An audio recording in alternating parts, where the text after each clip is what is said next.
I'm sorry, let me get caught up with you real quick. So are you where it says Oklahoma City meeting viewer? Yes. If you see the Community and Neighborhood Enhancement Advisory Board meeting for today? I do. If you'll single click on that, you'll be in the system. Super duper. There I am. Thank you very much. Just remember, you're gonna, whenever you vote, you're gonna need to go to your iPad for the vote. Okay? Okie dokie. Okay. We are on, but I cannot find your meeting. Where do I go? I'm at it says meetings and committees is. Okay. If you'll click the meetings and committees, the drop down on that, you should be able to hit live meeting. Oh, it is live meeting. Okay. Yes. I didn't know more than one going on. Okay. So once you hit live meeting, it's going to request you to log in again. Use the same credentials you logged in with to the system. Got it. And then it should say Oklahoma City meeting viewer. On that screen, you should see the meeting and you should just single click on that meeting. The agenda will show. And just remember that whenever you're voting, you're going to go back to that iPad to vote. This is the iPad you'll vote on. Okay, this is the one you'll zoom on. Okay.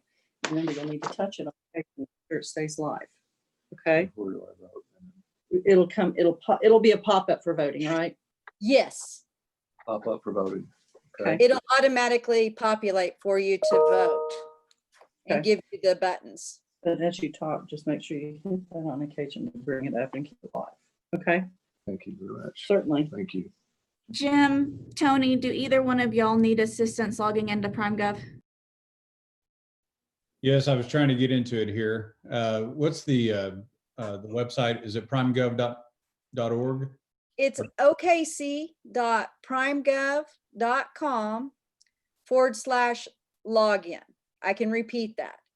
It's okc.primegov, that's all one word, primegov.com/login. Okay.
Okay, so for those of my board members that are on a single device, now that we've started sharing the screen, the public screen, you may have to press escape on your keyboard to be able to see your agenda where your voting buttons will pop up.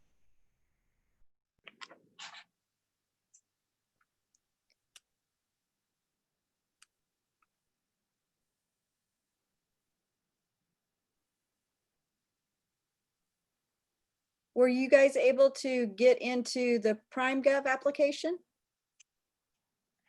Yes. I'm in it. It took me to the Oklahoma City meeting viewer. Am I in the right place? Yes, if you go to the meeting viewer at the bottom, in your list for today, it should say Community and Neighborhood Enhancement Advisory Board meeting. If you'll single click on that, you'll be able to see the agenda, and that's where you'll be able to vote. Okay, I got it. Thank you. Nikki, are you able to see them all in the system now? Yes, I believe I have them all now. Okay, thank you.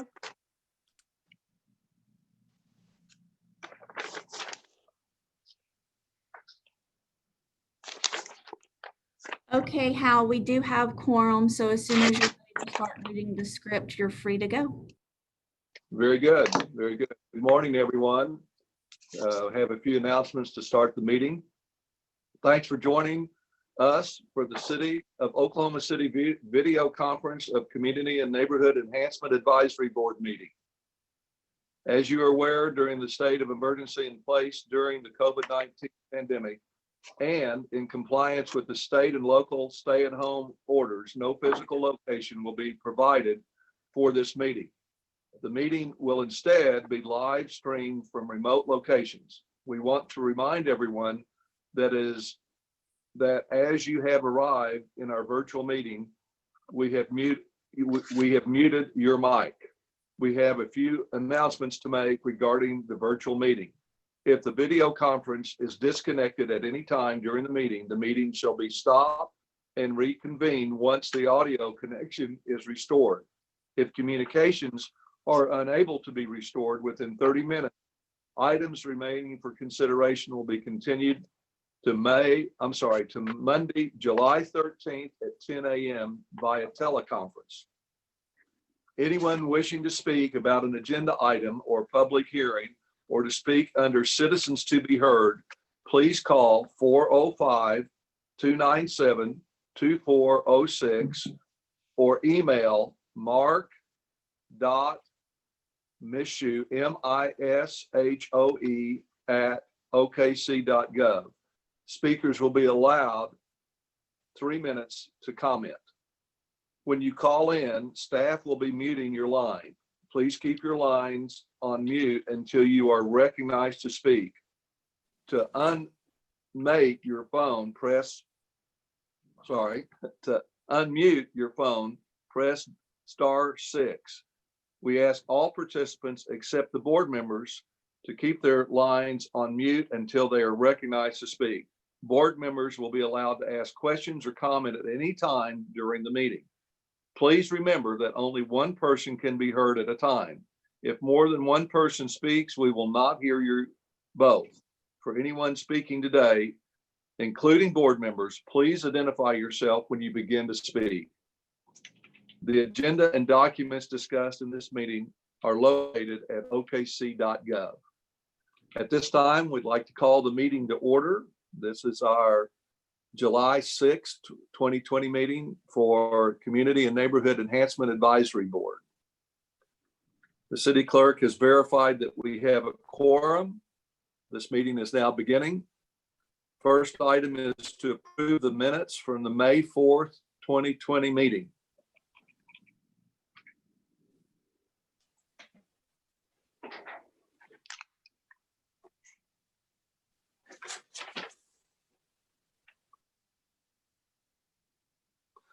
That motion has been moved and seconded and has been approved. We're still waiting on votes, Chairman. I'm sorry. Mr. Groves, how would you like to vote on the minutes? Approve.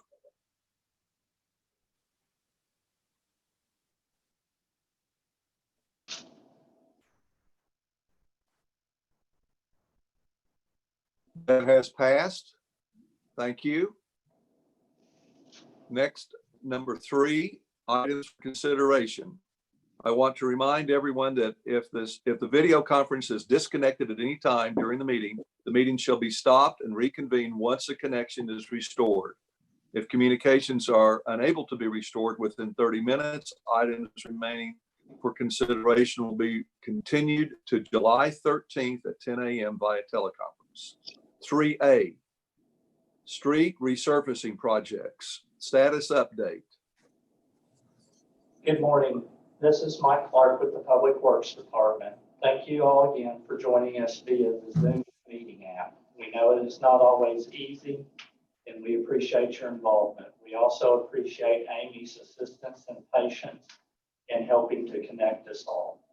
This month's meeting is the first to be organized by Mark Mishoe, and we appreciate everything he did to get us ready. We have a full agenda for you today, beginning with budget revisions in the resurfacing and sidewalk categories. Sean Fairbairn with Callan Group Engineering will present a preliminary report recommendation for the Portland Street Enhancement Project. At an earlier meeting, an update on the city's bus rapid transit project was requested.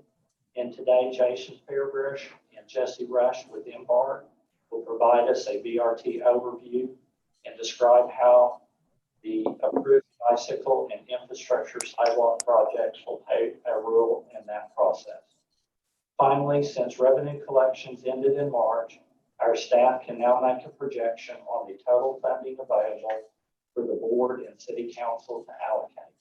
As a result, we will bring forward an excess collections distribution methodology for your consideration. I would like to introduce Brock Miner, who will provide the resurfacing category update. Good morning. Item 3A1, the status update. We have all the categories in high percentages, and I think that just goes to show the progress that this board has made in street resurfacing. The arterial streets, y'all have approved 112 projects, approximately $97 million. And the residential streets, we've approved 20 projects for approximately $62 million. And I think that brings me to, there's no questions. I'll go straight into item 3A2.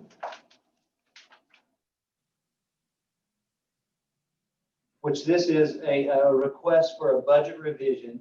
This is one of our residential streets in the northwest quarter of the area bounded by South May, South Penn, Southwest 74th, and Southwest 89th.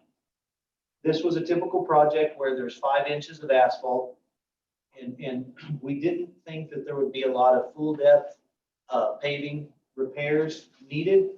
But once we milled the surface off, we get in there and we proof roll. And so we did found, a larger percentage of full depth asphalt, repairs that were needed. And so that had more cost to it. There's also an additional amount of concrete in that area, some drainage issues. So we ended up fixing quite a few driveways, quite a few driveways. There were several valley gutters, concrete valley gutters in intersections to assist with the drainage and additional curb and gutter repairs. And so those reasons brought the cost up. And so I'm requesting, a budget revision from approximately $2.9 million to $3.5 million. And that's an increase of $592,000.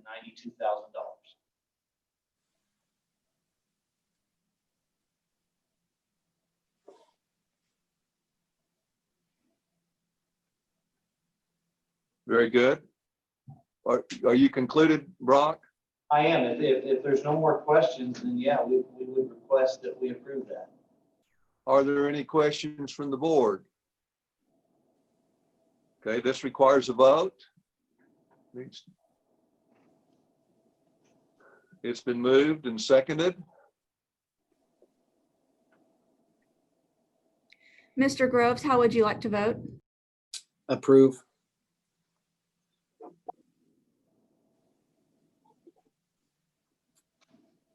Mr. Dixon, do you have a voting button? Well, I did, but I'm looking for it, but I approve.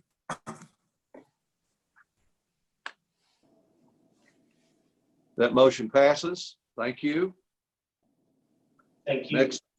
Next item is 3A, Street Enhancement Projects. B1 is status update.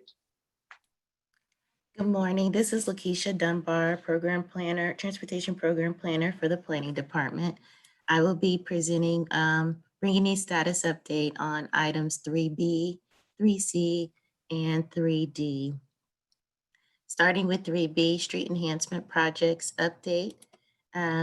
Starting with the Auto Alley Project, consultant interviews have been conducted, and it is expected that the selection should have gone to council, will be going to council this month, in the month of July. For the Paseo and Walker Project. The engineers had submitted concept drawings to include a number of bioretention cells or rain gardens, and they are working on costs associated with these so that coordination on maintenance of the rain gardens can be established with the district. For the 10th and Vermont project, this is the traffic signal, mid-block traffic signal project. Traffic Commission approved the mid-block crossing of the signal back in November, and the engineer has submitted 65% design drawings, and those drawings are currently under review, tech review. The Northwest 39th Street project, the engineer has submitted 95% drawings in tech review, and they are in tech review currently. And the city is currently working with the district on parking encroachment issues in the area of the district. For the Plaza Street Enhancement project, we anticipate conceptual report for the within 30 days. And then for the Northwest 23rd Street project, which is from Kelly to Miramar, we are in early conversations with the district to redefine a scope of the project. The Stockyards project, we're working with engineers, has been working, it's been temporarily suspended while staff is working with the property owner on private sewer issues that could impact the scope of the overall project. The Meridian project from Northwest and the Meridian project and the Northwest 10th projects, consultant is reviewing right of way to establish alignments. And then lastly, the Portland project, which is from 23rd Street to 36th Street. We have with us today, Mr. Sean Fairbairn with Cowan Group, who will be giving us a status report. And so at this time, if there are no questions on the status of the street enhancement projects, I'd like to turn it over to Mr. Fairbairn for the 3B2, receive the Portland Northwest 23rd to 36th Street Enhancement Preliminary Report. So are there any questions on any of the street enhancement projects before we turn it over?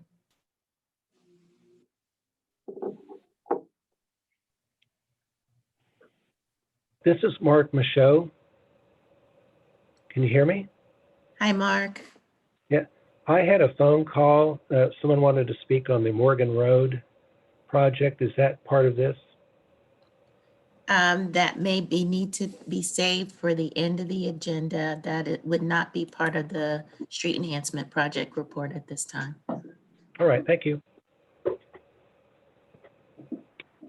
So I don't hear any questions on any of the street enhancement projects.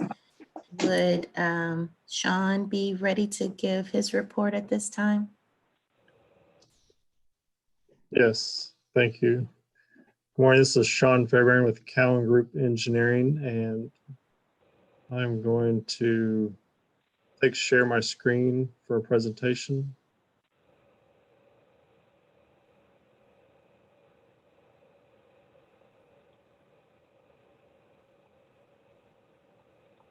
Am I able to share my screen for the presentation? Or?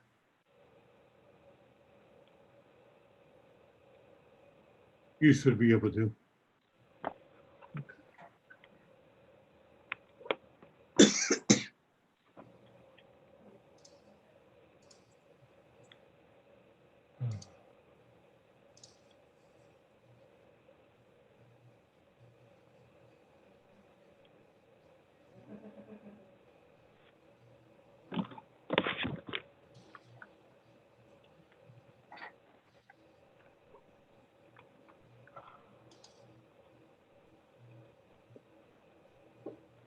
Are y'all able to see my screen? Sean, it started to share and then it stopped. So you may need to press the share button again. Okay, let me try again.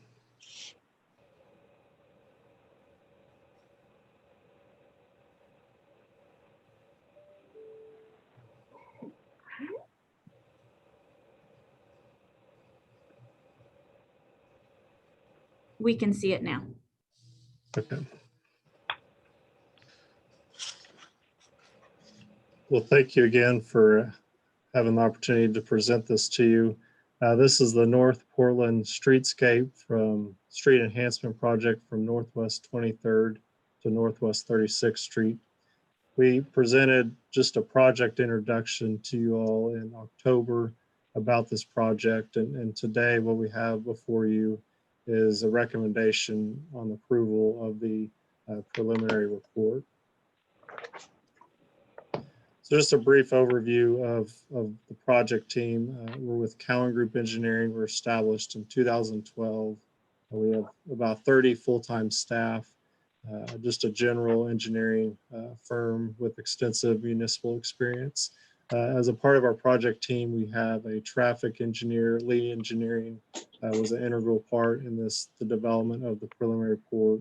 And then HFSD is our landscape architect for the project. Just a brief understanding of the overall project. It's along North Portland Avenue from 23rd to 36th Street, providing sidewalks on both sides of Portland, providing signalized pedestrian crossings along the corridor, beautification, adding street trees, landscaping, mid-block crossings, and then one of the major goals was to provide pedestrian safety along this corridor from neighborhood areas over to the park. So definitely pedestrian safety for this project. The project budget was $2.6 million. The existing conditions of the project, it's an existing 4-lane road. Today, there are no existing sidewalks along this corridor, and including no pedestrian crossings. This route has 9 bus stops along the corridor. And then also there are sidewalks kind of in the Skyline neighborhood area, which is just west of Portland. And then we've got Will Rogers Park in the northeast quadrant of this project that also has the Oklahoma City Tennis Center in that area. And then there has been improvements along Northwest 23rd Street with a streetscape that we'll be tying into. So just the overall project approach, there's multiple stakeholders with the citizens of the city, the Skyline neighborhoods to the west. We also have the Windsor Business Group, Will Rogers Park, and then also coordination with the Embark bus system, the city of Oklahoma City. And we did have a public meeting back in October and had some citizens from the Skyline neighborhood and then also the business group, business area that attended that meeting. So the overall project goals is to improve safety and also provide pedestrian accessibility and then infrastructure. So providing sidewalks for connectivity to the neighborhoods, parks and schools. We have Skyline neighborhood to the west, and then also Taft Middle Schools to the east of Portland. And so those school districts overlap each other. And then also beautification, providing this throughout this corridor, street trees, really to make it a nice corridor for pedestrians. And then also the opportunity of a commercial district to be revitalized due to this pedestrian activity. This is just an overall concept plan. In the preliminary report that we provided you all, there's a little bit more detail, but this is kind of the overall concept plan from 23rd to 36th Street and showing sidewalks on both sides of the street there. So as far as proposed improvements, like I said, there's new sidewalks on both sides, roadway and pedestrian lighting. We'll have roadway lighting along the east side and then looking to provide pedestrian lighting along potentially on the west side. We do have overhead electric on the west side, so coordinating those utilities. Signalized intersection we'll have at Northwest 31st Street. There'll be a signalized intersection and then also a mid-block pedestrian crossing just north of 29th Street. beautification, like I mentioned, street trees and landscaping. At these pedestrian crossings, there will be a median that will be landscaped. So it'll be a safe crossing and then also a traffic calming area. And then also providing new bus stops along the corridor. And we'll be coordinating with Embark on potentially consolidating some of those, or basically what works best for Embark. Based upon the preliminary report, we're at a current construction estimate a little over 2.5 million, and the budget for this project's at a little over 2.6 million. Completing the preliminary report that is before you today for review and approval, and then it'll move on to City Council, and then also we'll be presenting the pedestrian signalized crossings to Oklahoma City Traffic Commission. Final plans expected late this year, with construction about this time next year. And with that, I'll answer any questions that you may have regarding the project. Hey, Sean, this is Tony Carfang from Ward 2. Yes. I'm kind of curious, do you have constraints on maintaining the current 4-lane configuration of the road? No, the existing roadway will be 4 lanes. Where we've got the mid-block, or where we've got the crossings, where we're adding the 6-foot medians, the existing curb will be widened out, but we'll still keep the 4 lanes on each side, or 4 lanes total. Okay, I'm curious, since the traffic count maxes out on Portland at about 13,000, that's under the federal highway guidelines for a 3-lane conversion, which would actually do a better job of reducing car speeds and making it safer for pedestrians. Is that something that you considered? No, we didn't consider any changes to the actual roadway configuration. It was mainly just sidewalk improvements along the corridor. Okay, given that your focus is pedestrian safety on this project, and given that it's federal guidelines, will you consider the 3-lane option?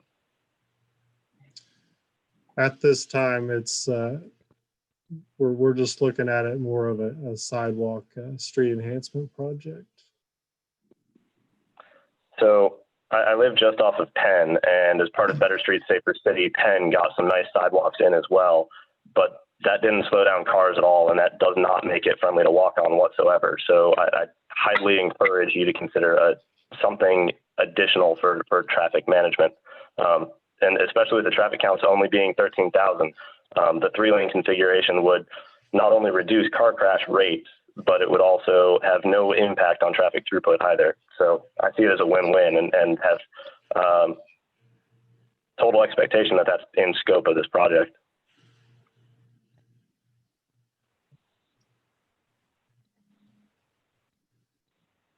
Tony, this is Eric Winger with Public Works. One of the things I know that we look at when we work with the planning department really closely is bike walk and the potential reconfiguration of some of the lanes. I think we've had these discussions before with some of the bike, and there may be some disagreement with the levels of traffic volume and where we believe, from the city of Oklahoma City standpoint, we're able to do lane reductions. On Portland Avenue, we recognize that they're in the upper north of 13,000, if not greater in some cases. The guidelines that we've established for the conversion from a 2-lane to a 4-lane, 10,000. This corridor would be one that we would maintain typically with our current standards at 4 lanes. So it wasn't an item that we were looking at with designing this, to go to a 3-lane section. So the focus, I think, is the architect and engineer's office mentioned, was going on pedestrian enhancements and flexibility. And that was just something that we took through the stakeholder groups as a part of this project, to get their consensus of what they desired in this particular. Okay, so Eric, you mentioned that the city guidelines is over 10,000 to go to 4 lanes.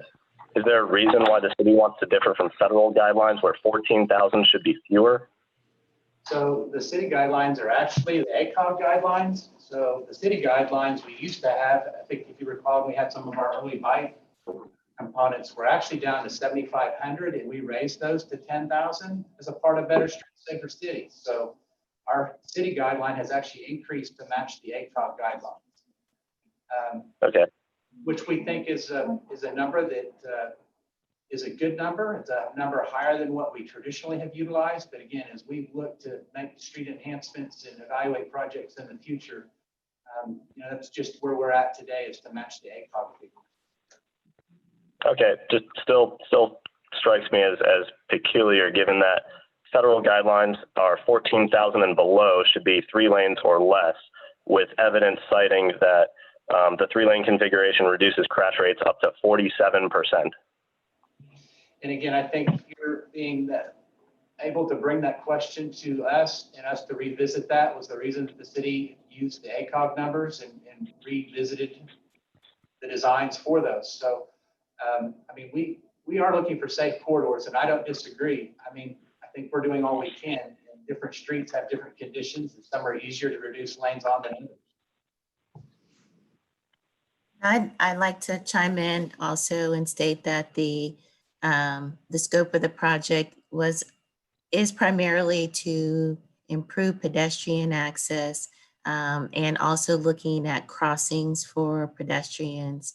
So therefore the recommendation for the signals installations. And so the hope that the signals too would also be an improvement for the project. The budget is limited in this area. So looking at a 3-lane cross sections would also impact the budget of the project. So the original goal of the project was to install sidewalks and to include opportunities for pedestrian access, particularly close to the park, which we will be getting with this project.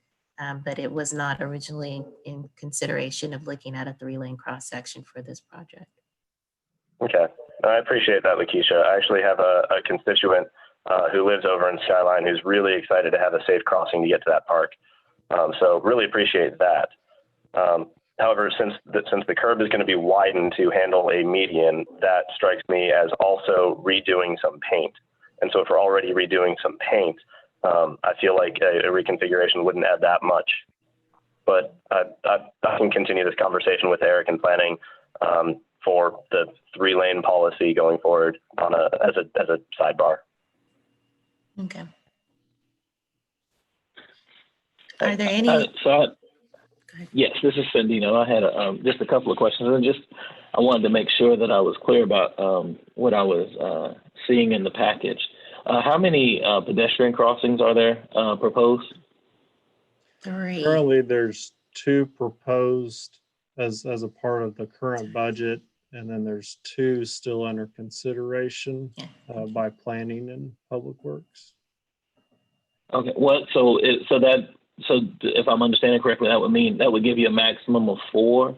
What are the conditions for the consideration of the second or the last 2? Is it just seeing where the final design and the budget sits, or something else? Yes. So the 2 additional, one was at 27th Street intersection, and that one was more for the one we provide. The current one at just north of 29th Street provides the opportunity of the schools to still have connectivity between Taft and Skyline, and then the one that's under consideration is just south at 27th Street.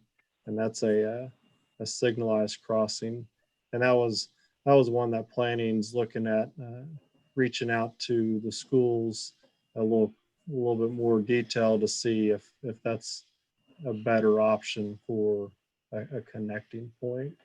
But when we were doing our traffic study, the 29th Street crossing, we actually had an accident report at that location, and so. And we actually identified a couple pedestrians crossing at that area. We did look at both the 27th Street crossing during a school time in the morning and afternoon, and we didn't see any pedestrians crossing at that time. So those are those two to the south. The two to the north, the one that's proposed is at 31st Street, which is connecting at the park. And then we've got one north of, I think it's 33rd Street, which is, we've got Pat Murphy Drive, which connects to the tennis center. And that was just an additional connectivity, basically with the tennis center being there. We've got potential crossings during those activities needing to get across from west to east. But Okay. And then, and so these would be crossings that, I mean, they would actually only activate, I guess, when there were pedestrians needing to cross, or, because I know they're signalized, but are these signalized stop lights, or are they just signalized crossing? the one at 31st will be a full signal. So a car can trigger the, I guess, 31st Street activity. The one at 29th Street is just a pedestrian crossing. So it'll only be triggered by someone pressing the button to trigger it. Okay, and so so what is the time frame, I guess, or so would you guys come back then with the final proposed design where we know how many crossings overall will be included? Mr. Thompson, this is Eric Winger again.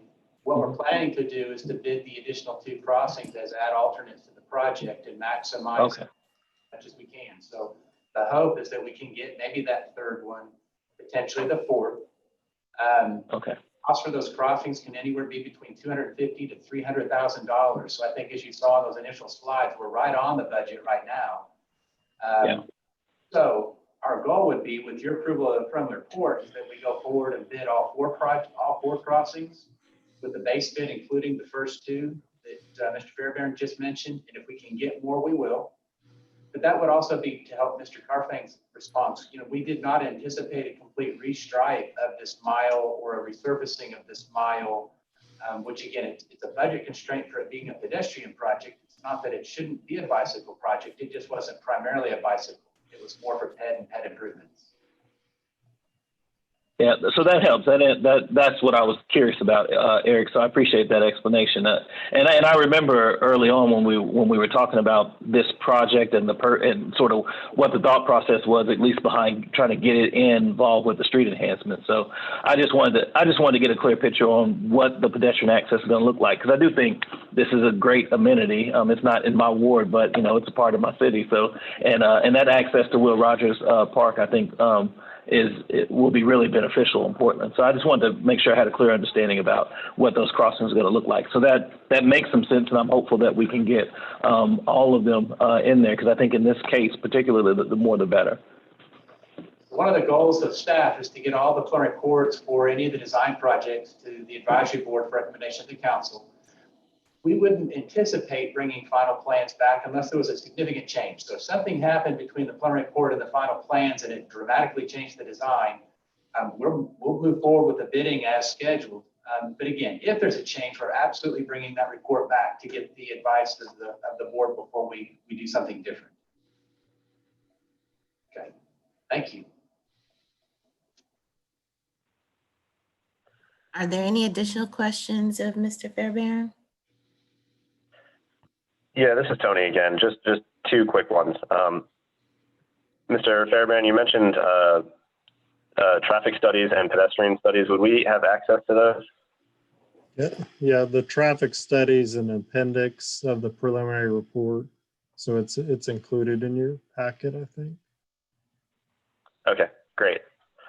And then second, with regard to the sidewalks, can you remind me what the I guess plan form view across the road is? Are the sidewalks right up against the curb, or is there a buffer for trees and whatnot?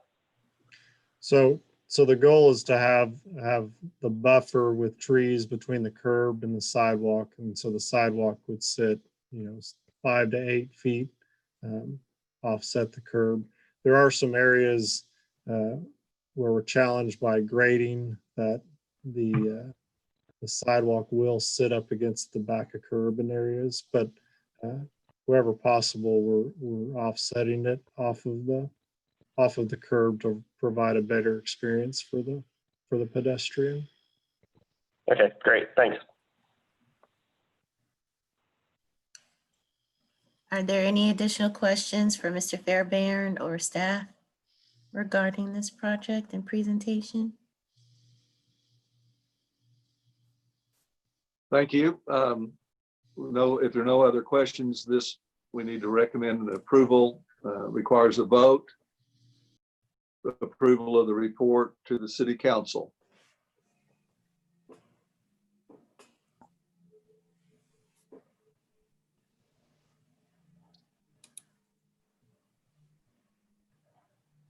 Mr. Groves, how do you want to vote?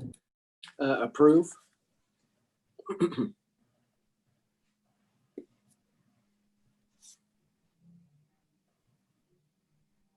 Motion passed. Thank you. Next item is 3C, Sidewalk Projects. Lakeisha. Thank you. Thank you, Sean, for the presentation on the Portland project. And I thank you all for your vote on the on the preliminary report. I will now proceed to give a status of the sidewalk projects. I'm just going to talk through these. I don't have any slides this morning. I'm going to talk about them by category, and then I'll get some assistance from either Mike and Brock on the request that we have today for the Highland Park project. So starting with the parks projects, we have two projects that are project areas that are complete. That's the Sellers Park sidewalk and the Denniston Park sidewalk. We've got two projects that are about 10% complete, and that's the Lisi sidewalk and the Pied Piper and Britton Park area sidewalk. And then we've got E.W. Perry that's under design right now, about 5% complete. And then the last park project is the Woodson Park sidewalk, and no work has started on that project yet. For the PPA areas, we have about 3 projects that are complete or close to complete, and that's the Windsor sidewalk. I'm sorry, that's about 4 projects. The Windsor sidewalk, the Southwest 29th Street sidewalk, the MLK 23rd sidewalk project is about 95% complete, and the Southwest 29th number 2 phase 2 area project is about 95% complete. The remaining projects that are, there's also the Stockyard sidewalk project. They're working on the punch list for that one, so it is almost complete. We also have the Northwest Expressway area sidewalk is about 76%, 67% complete. And then the 2 projects that are close to about 30% complete are the Windsor phase 2 projects and the Penn 44 area projects. And those are about between 20 and 30% complete. And those are all the projects for the PPA area sidewalks. For transit, the phase 1 transit area sidewalks, and these are just a variety of locations throughout the city. The consultant is currently working on the punch list, and the phase 2 transit area sidewalks is about 10% complete. And for schools, we have four school areas that are complete, and that is the Prairie Queen Elementary School, the North Ridge Elementary School, the Highland Park Elementary School, and the Angie DeVoe Elementary School areas. Those are areas that look like they're all complete. And then the remaining school areas, we have Southern Hills Elementary School, Washington Irving Elementary School, East Lakes, and Harvest Hills. Those schools are less than 50% complete and under construction. And then that is all we have for the sidewalk area projects. The downtown area projects are still under design and construction has not started yet. Are there any questions about the status of our sidewalk projects? And If there are no questions, we do have a recommendation for budget revision. And if I may get Michael and/or Brock to assist with the presentation on that. Yeah, this is Brock in Public Works. This is a request for a budget revision. This is one of our school projects, the Highland Park School Sidewalk. And the major issue with this is we have a lot of terrain issues. So the steep grades, whenever we're tying those sidewalks in, it creates a situation where we end up having to redo all the driveways to match ADA compliance. And then it creates a lot of additional dirt work that we have to do. And when the grades are too steep, it creates a situation where we have to do a lot of retaining walls. And that was the issue in this neighborhood. So we are requesting a budget revision from about $433,000 to $647,000, which would be an increase of $214,000.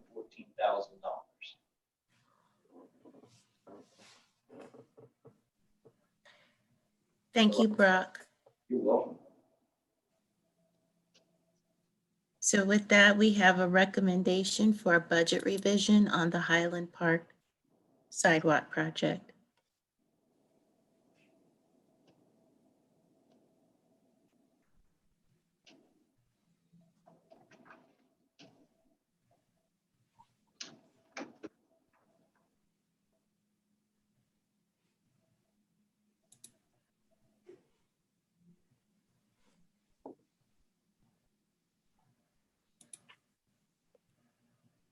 Mr. Groves, how do you vote?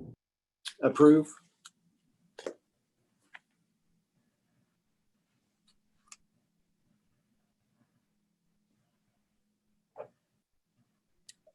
Mr. LaHue, do you have a voting button?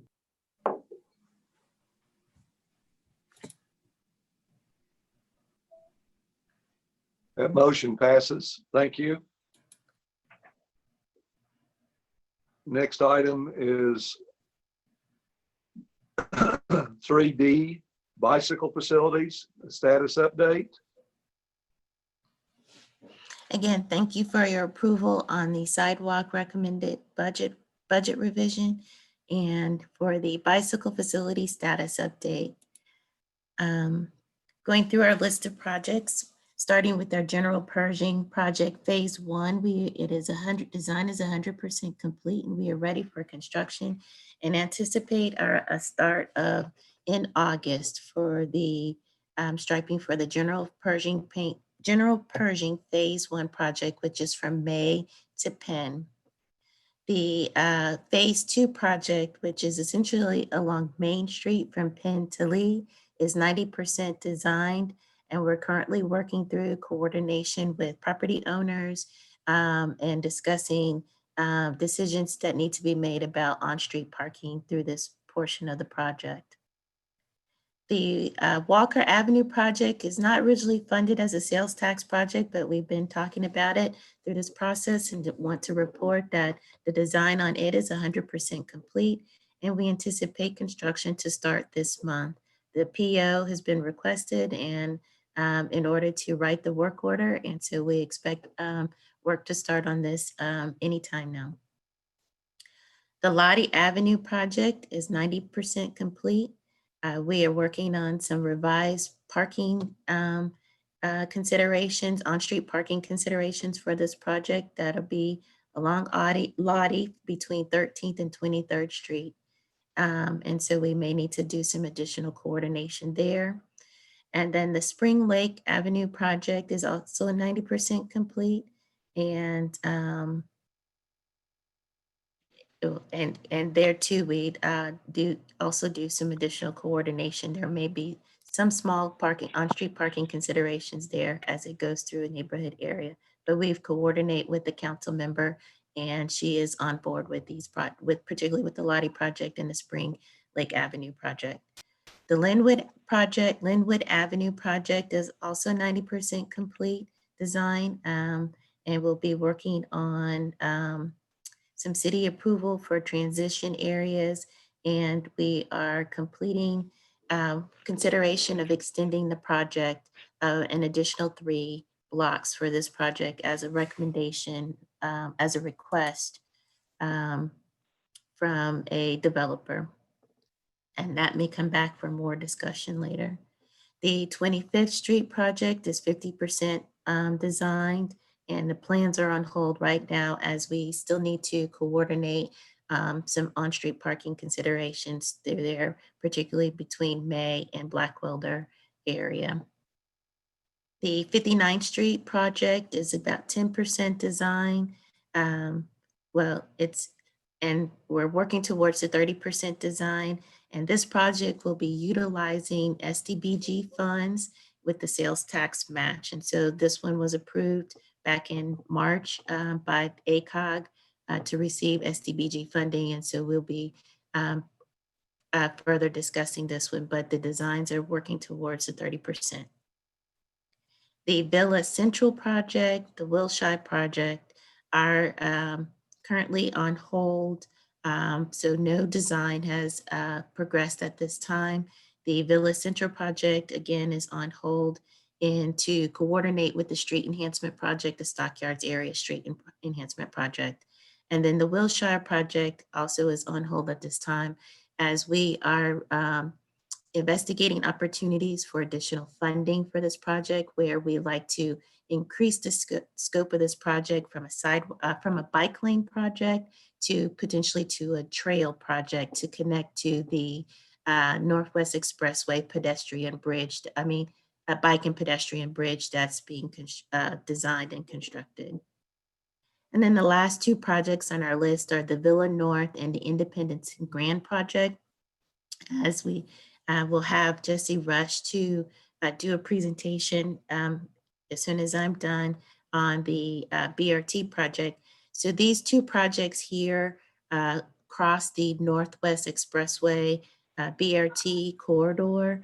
And so we are working right now to coordinate those two projects, the design of those projects. Those two projects will have to go through the federal design process. And so we, as the BRT project gets lifted off, we will be working hand in hand with Embark on the coordination of those projects. And so our next item on the agenda is the presentation of the BRT project. And as Jesse prepares to come, are there any questions on any of our bike projects at this time?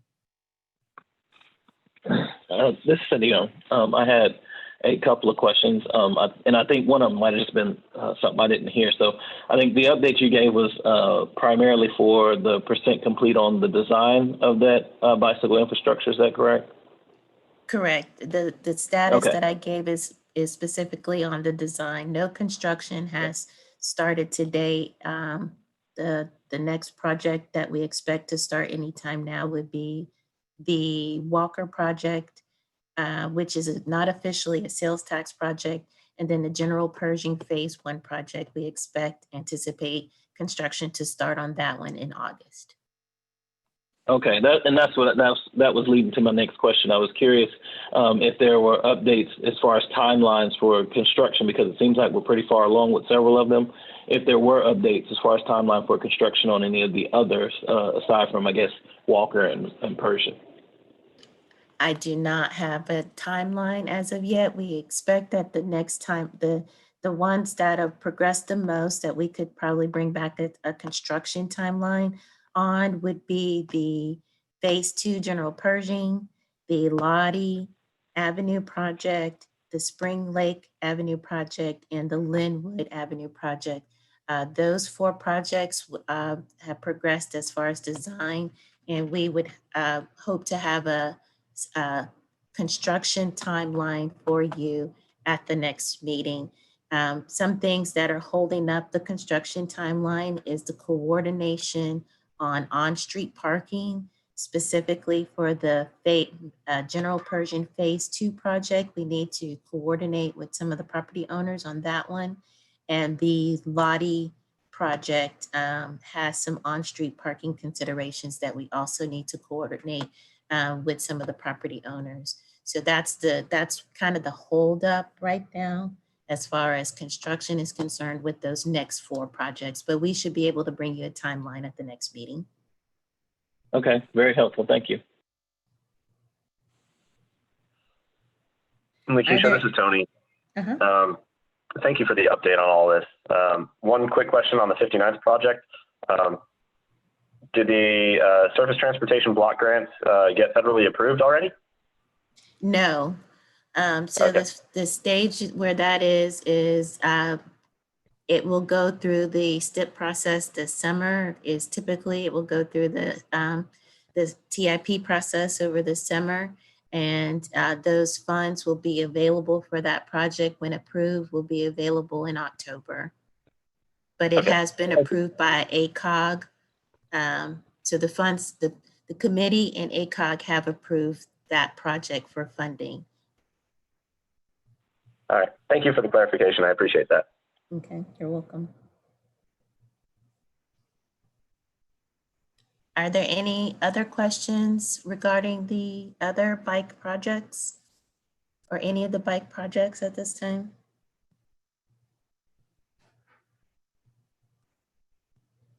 Okay. I guess one more short question. So I heard the theme that coordinating on-street parking as a pretty common element going forward. With regard to, in particular, Main Street, would there be consideration for parking protected bike lane as opposed to a bike lane offset on the driver's side of the parked cars? One of the options, yes, we were looking at parking protected bike lanes on the Main Street project. And I'm sorry, Eric, I don't remember. I think we it is available, but I'm not sure if we've decided that this was going to be the pilot location. We wanted to do a pilot location first for parking protected bike lanes. And that would likely would be the Linwood project, where it seems most achievable. And then we're also still working with municipal council and working through getting an ordinance changed and updated so that we could accommodate parking protected bike lanes. And sorry, Eric, would you like to chime in on that? Sure. So, Mr. Carpenter, we are working with planning. Jeff Butler and I are working together with the municipal counselor's office, and there is some ordinance updates that need to occur before we can actually put those in. But we did get some positive feedback from the municipal counselor's office. We just now need to present it to council for their consideration, and then we can move forward. When we change an ordinance, it requires 3 council meetings. There's an introduction, a public hearing, and then a final hearing. But as Lakeisha mentioned, we would look to hopefully get that approved if they're agreeable, but then we'd have a pilot location or 2 that we would start that on. So it's happening as quickly as it can, but we do need to get the ordinances in place before we can officially proceed. Sure. Thank you. Thank you, Eric. Are there any other questions on our bike projects?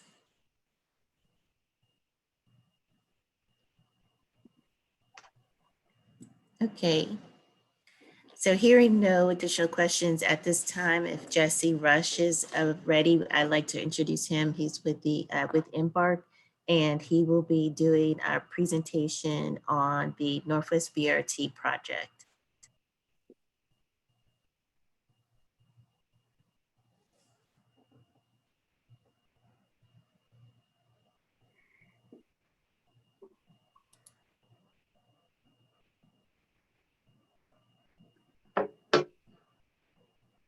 Jesse, if you can hear me, try to use *6 to unmute.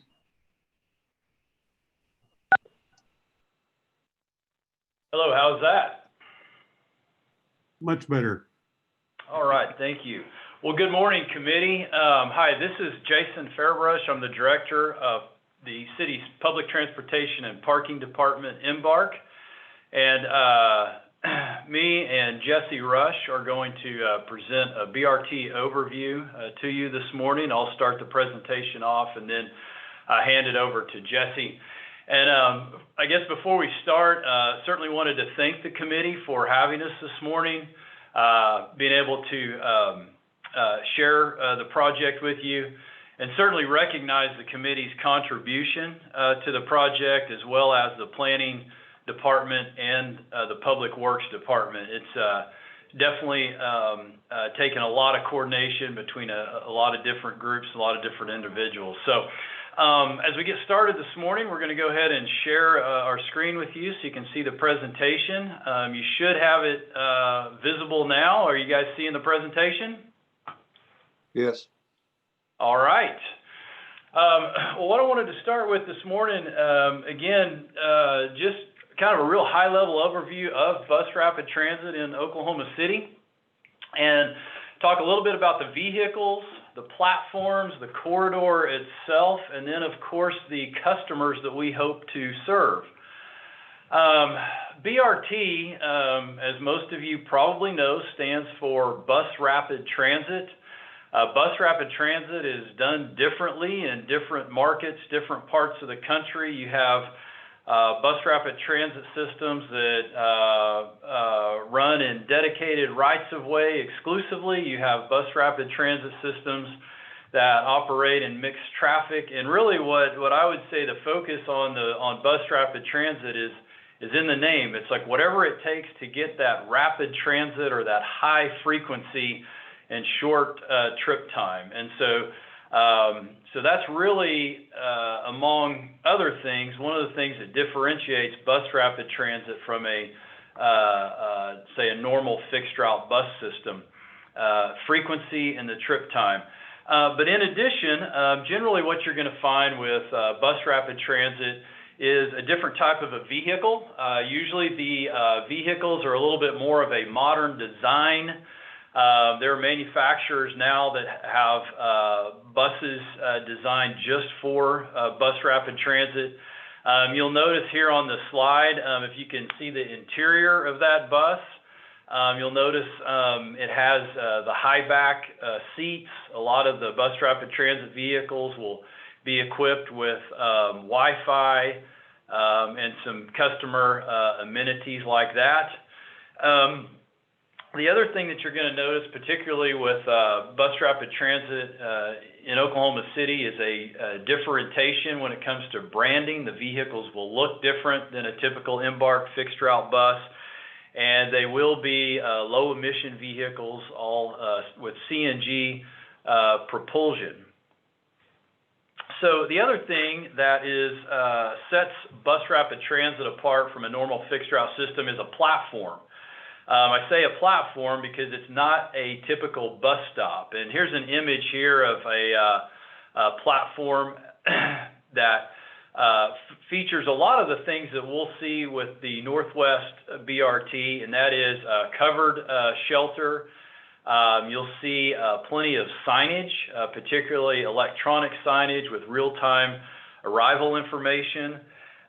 Generally, what you'll find in a platform and the way the Northwest BRT is being designed is a platform of level boarding. Now, this image doesn't actually show that level boarding, but if you've rode the Oklahoma City streetcar, you've experienced with the streetcar pulling up with the height equal to the curb, and it allows customers to not have to step up. The level boarding is a huge convenience factor, and it's certainly a huge, makes a huge positive impact to our ADA community in terms of being able to use transit. So that's what you'll see with platforms.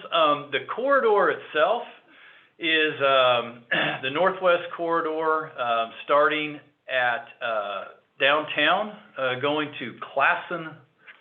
up Classen Boulevard, and then out west on Northwest Expressway to Meridian. And give us just a minute to see if we can advance the slide. Nothing. Oh, there we go. Okay, there we go. We got it going. So here's an image of the corridor. It's about 8 miles long. We have about 32 stops identified throughout the corridor, both on and that's a combination of the inbound and outbound. A couple things I'll point out here, and then we'll get into a little bit more in depth on the corridor. Is that this corridor has been studied really going as far back as 2005 to the fixed Guideway study. We did a concept plan, again, working with planning in 2016, submitted this plan in a consideration for a build grant, and were awarded a build grant in 2018, which is funding approximately half of this project. It's about a $14 million grant.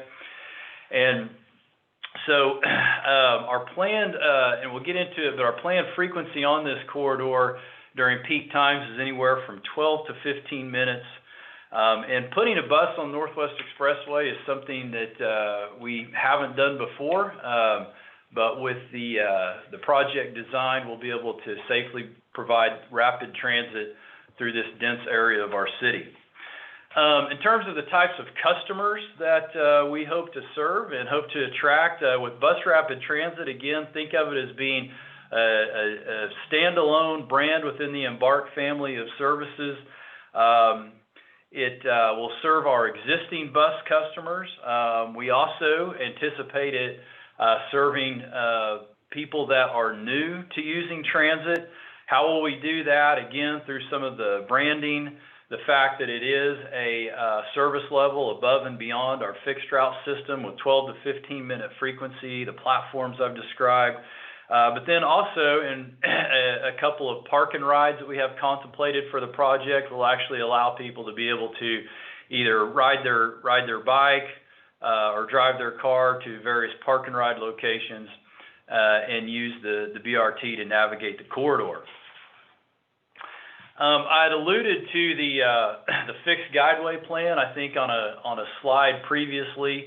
And I just wanted to remind the committee, if you're not familiar, the 2005 fixed guideway plan that COTPA did basically outlined what transit could look like for our community. We also call it the 2030 systems plan because it looked that far out into the future. But really the point I wanted to make is just that in that study, there were various rail corridors identified. There was a downtown circulator identified.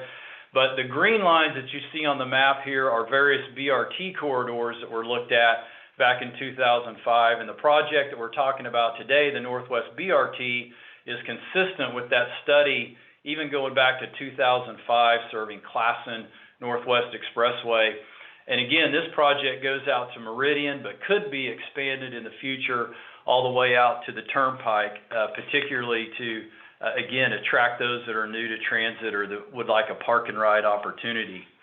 The other thing that I think is interesting about the corridor, and we have a couple of heat maps to show you real quick, is the employment density and the population density. And I know some of you have probably seen these maps before, but if it's new to you, just note that the corridor is located in areas with some of the highest employment density within our community. And then the next slide is population density, and you can see very high population density as well. And of course, when you're putting together transit and you're looking for corridors to serve, you want to serve areas with density where people live and where people work, where people shop, where people attend medical appointments and such. So we're certainly looking forward to providing the service in this area. And then the next slide here is really just kind of a summary of the system. One of the things we're going to rely on heavily is technology. As I mentioned, there's different ways to accomplish the rapid transit part of BRT. And we are looking to rely heavily on transit signal priority, which basically allows the bus to receive a priority when it comes to traffic signals over regular automobiles. And we'll look at next slide, we'll look at how that works a little bit more closely. We do plan to operate in mixed traffic. We looked conceptually at some dedicated lanes or some BAT lanes, and at least at this point in the project, with the estimated travel times, using some traffic signal priority, using at least one dedicated transit turn signal. We believe we can make the estimated times running in mixed traffic. Again, I mentioned 12 to 15 minute frequency during peak. There will be some 20-minute frequencies late in the evening and during some times on the weekend. That's contemplated as part of the operating plan, but for the most part, it's going to be 12 to 15-minute frequency. I talked a little bit about the corridor already in terms of the length, the number of stops, and the park and rides that we're looking at. Total project cost just under $29 million, and again, about half of that is funded through a federal grant, and then the other half is through local funding sources, such as some of the Better Streets, Safer City funding, GEO bonds, some of COTPA's capital reserves, and so forth. And then I mentioned 40-foot low, perhaps in the future, even no emission type vehicles. And then before I hand it off to Jesse, I wanted to speak just real quickly about traffic signal priority and give you an image of kind of what we're looking at in terms of stations or platforms. This is a rendering. Of course, we've got a long ways to go, but this is just a rendering of what a potential platform would look like. You'll notice that it resembles the streetcar platforms downtown. And then if I could direct your attention to the right-hand side of your screen, the very far right-hand side of that image, you'll notice that elevated curb to allow for that level boarding. On the left-hand side of your screen is an image that communicates how the traffic signal priority works. And again, we're going to rely heavily on technology for our transit times. Basically, the way the traffic signal priority works is each one of the buses is equipped with hardware and software that communicates to the traffic signals that are also equipped with, specific hardware and software. And as you would imagine, basically with the equipment talking with each other, the traffic signal detects a bus approaching, and just like with the streetcar downtown, it will, in some cases, either hold the green light longer to, allow the bus to go ahead and pass through the intersection, or if the traffic signal is red, the idea is to shorten that delay so that the bus will get a green light quicker. And so that's really, again, allows the bus to move more efficiently through the corridor and maintain schedule. So that's a look at traffic signal priority. And I think at this point in time, I'd like to turn it over to Jesse Rush to talk a little bit more specifically about how some of the committee's projects align with the BRT. Yeah, good morning. So my name is Jesse Rush. I'm the Brt Project Manager for the Northwest BRT, and I'm going to be talking about the interaction with the Better Streets, Safer Cities projects and the Northwest BRT. Real quick, I want to point out the park and ride locations. So on the left-hand side of your screen there, the red dot, that is Penn Square Mall. These are the proposed park and ride locations. The green dots are the proposed BRT platform locations. And you can see the blue arrows show the direction of travel along Northwest Expressway. Then on the right side of your screen, you can see Northwest Expressway traveling across the screen. And then the blue lines there show the travels for the Northwest BRT. And the red dot there shows the location of the proposed park and ride location located at Northwest Expressway and Meridian. Okay. Moving along. So the next slide, I'm going to talk about the proposed project timeline. And on the screen there, it's pretty generalized schedule there, but I'll walk through the schedule a little bit more to give you a little more information. So the first item there is the completion of the NEPA study. NEPA stands for the National Environmental Protection Act, and that's completed in July of 2019. Essentially what that does is we go in and we take a look at the project and make sure that there's no significant environmental impacts along the corridor or where the station stops will be located. And this was approved by the FTA on July 9th of 2019, essentially saying that there's no significant environmental impacts along the corridor. Moving down, we've got engineering. That's the preliminary engineering for the project. So essentially what we're doing is developing the 30% drawings. And so that started March of 2020, is anticipated to be wrapped up around November of 2020.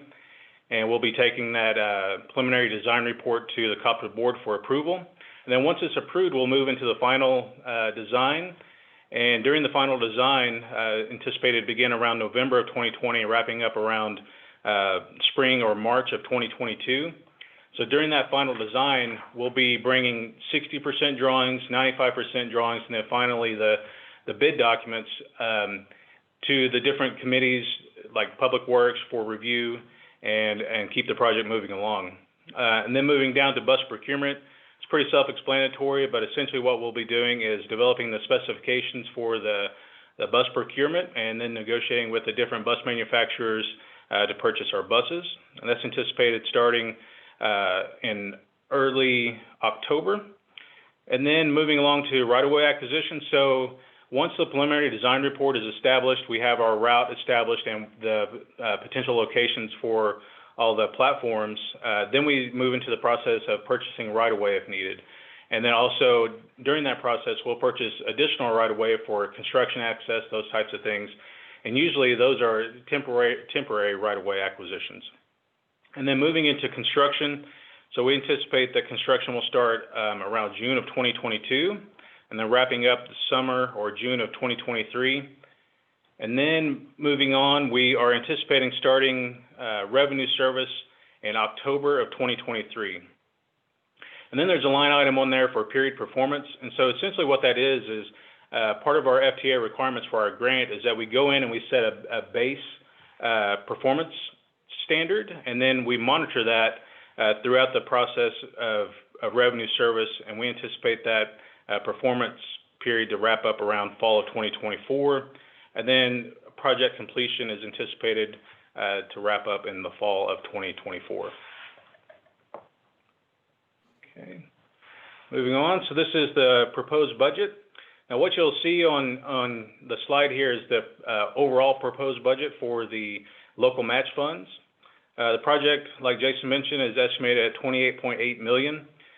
We have $14.3 million or 51% for grant money, and then a total of $13.7 million or 49% of local match. And then, like I mentioned earlier, what's shown on the screen is the total project cost for the local match projects. We're not always able to use the entirety of project budget for the local match, and so I'll walk through the process here of what actually constitutes the local match. So the first one is the COPTA reserves.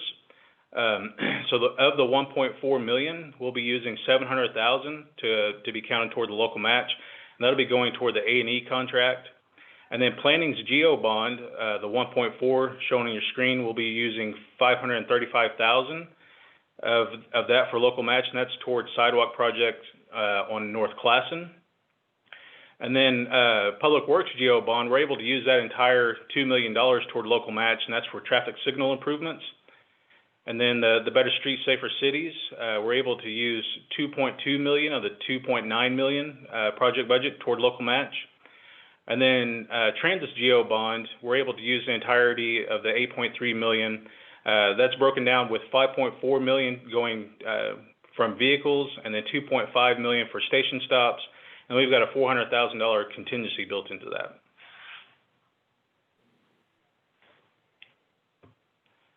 All right, so I'm going to walk us through the Northwest BRT and its interactions with the Better Streets, Safer Cities on these next couple of slides. So the Northwest BRT is it's a perfect example of how public transit works in partnership with the other modes of transit, such as walking and cycling. Embark is grateful for the opportunity to work with Better Streets and Safer Cities. We believe the partnership allows better connectivity for communities surrounding the BRT route by creating ways for riders to easily walk or bike on newly created sidewalks and bike paths to nearby BRT enhanced stops. Let's see if I can get this one. Okay, so the blue line here, that is the Northwest BRT route. And then we've got, this is the outbound Northwest BRT stop location on Independence. So essentially, the way we look at the route is an outbound and inbound, right? So the outbound is leaving downtown, going out to the park and ride location on Northwest Expressway and Meridian. And then the inbound would be the reverse of that, coming back toward downtown, right? So this is our outbound stop, and this is our inbound stop. And then just to kind of help you get oriented with the map here, this red arrow indicates Baptist Hospital or Integris Hospital. All right. So now I'm going to walk through the different Better Streets, Safer Cities projects. This first one is a sidewalk project, and the sidewalk project runs up Independence, crossing Northwest Expressway, and you can see how it directly interacts with the two BRT stops. And then there's also a sidewalk project on Northwest 59th Street from Independence to May, and a sidewalk project on Northwest 57th Street from May Avenue to Villa Avenue. You know, we had talked earlier about how a certain portion of the budget will go toward the local match. So at the bottom of your screen there, you can see that breakdown. The $969,000 is the total project budget. $329,000 of that is going toward the local match. For pedestrian sidewalk projects, for them to qualify for the local match, the project must be within a quarter mile of the BRT stop. And so that's why we're not able to use the total project budget for our local match. Okay.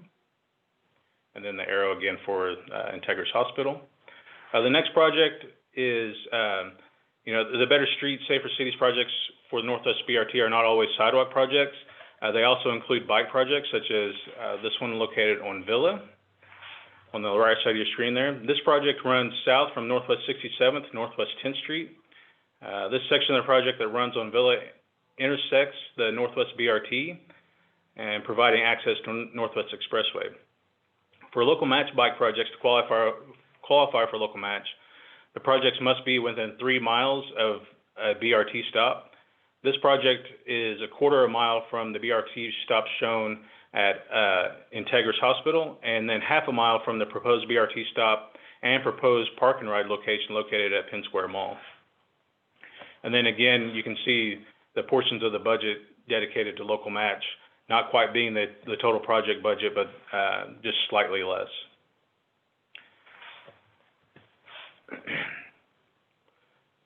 This next slide here is the bike project. It's a new bike project along North Independence Avenue, connecting to the Burt Cooper Trails.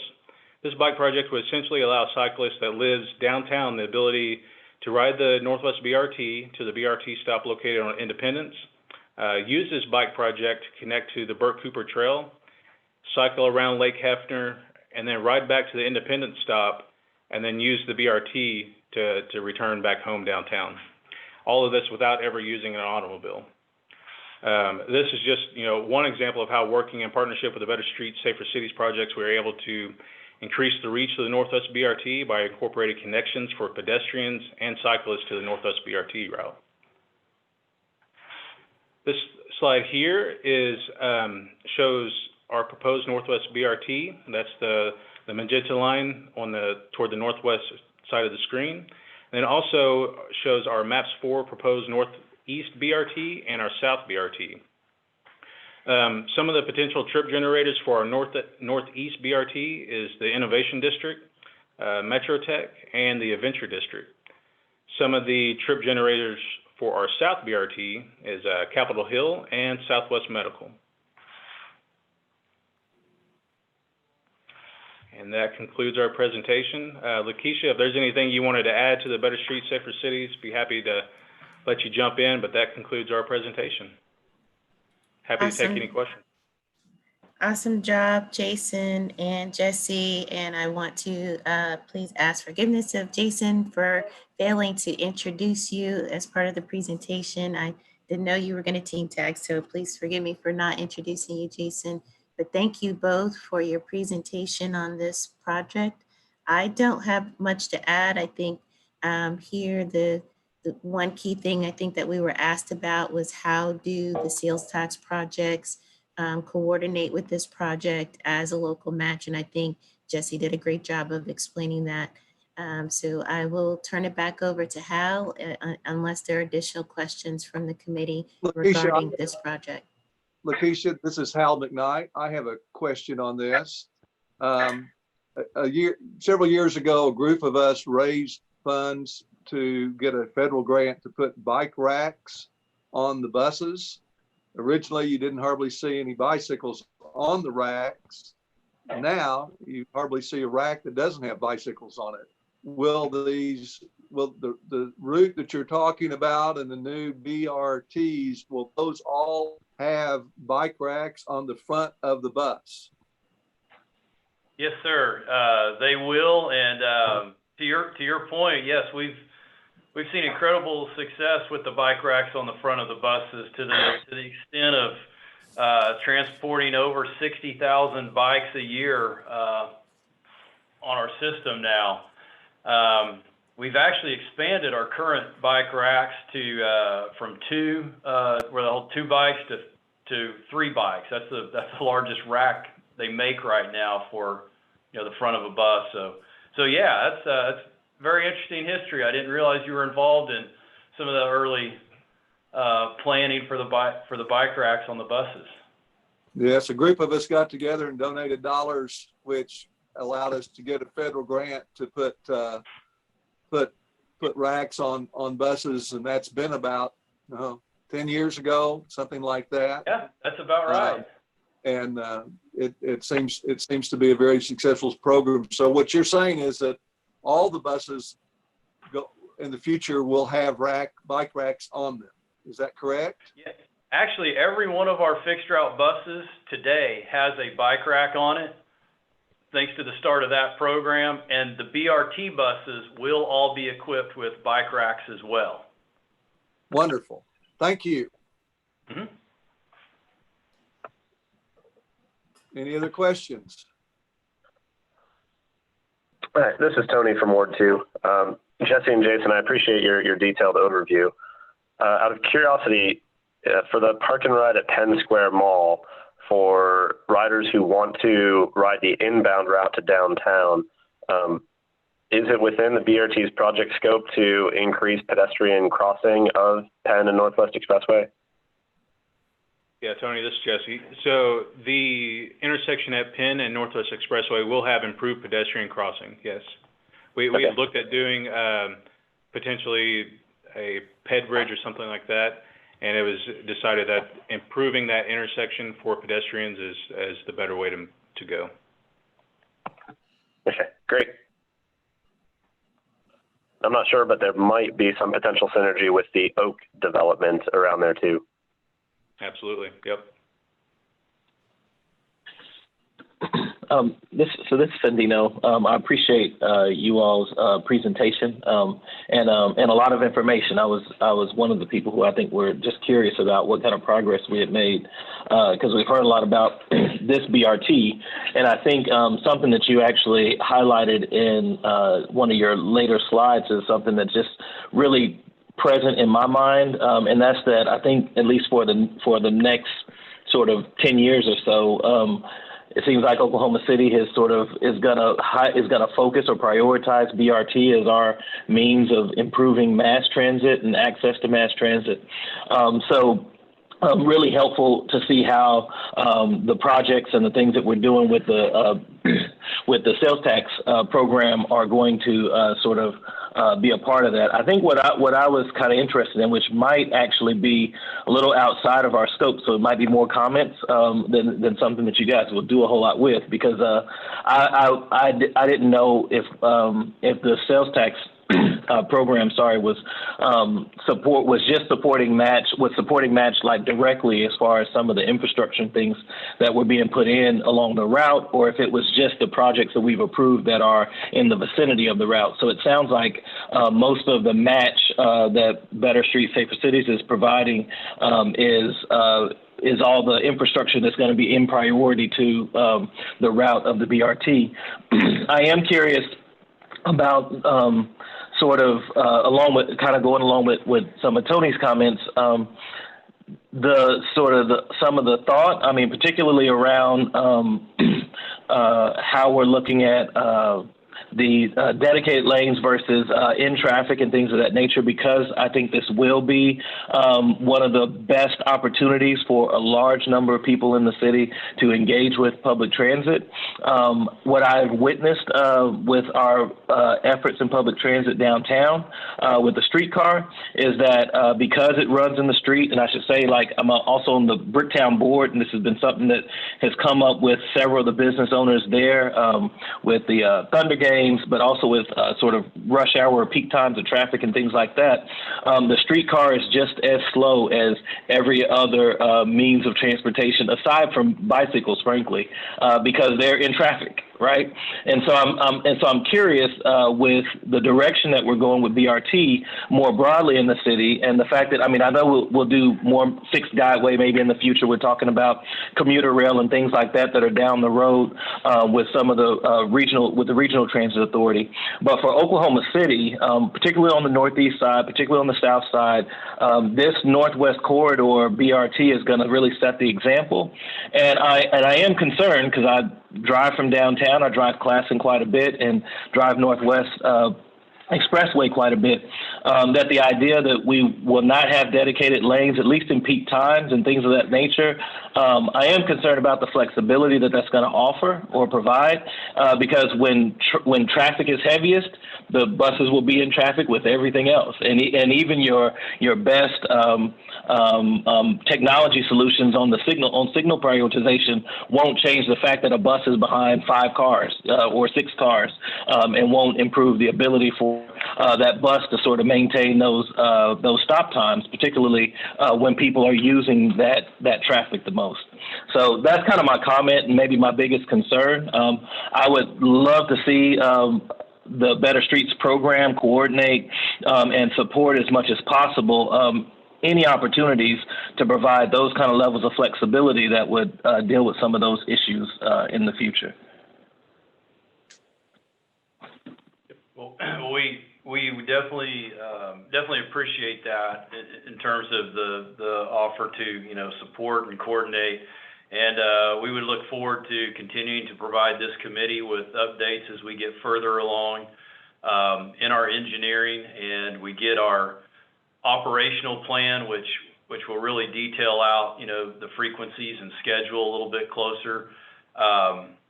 More than happy to share that with the committee. I think we all want exactly what you've described, and that is rapid transit with the quickest overall trip time we can possibly accomplish, whether that be through traffic signal priority, BAT lanes, or dedicated lanes. And we went into it really thinking probably a dedicated lane or a BAT lane, at least along Classen, was an answer.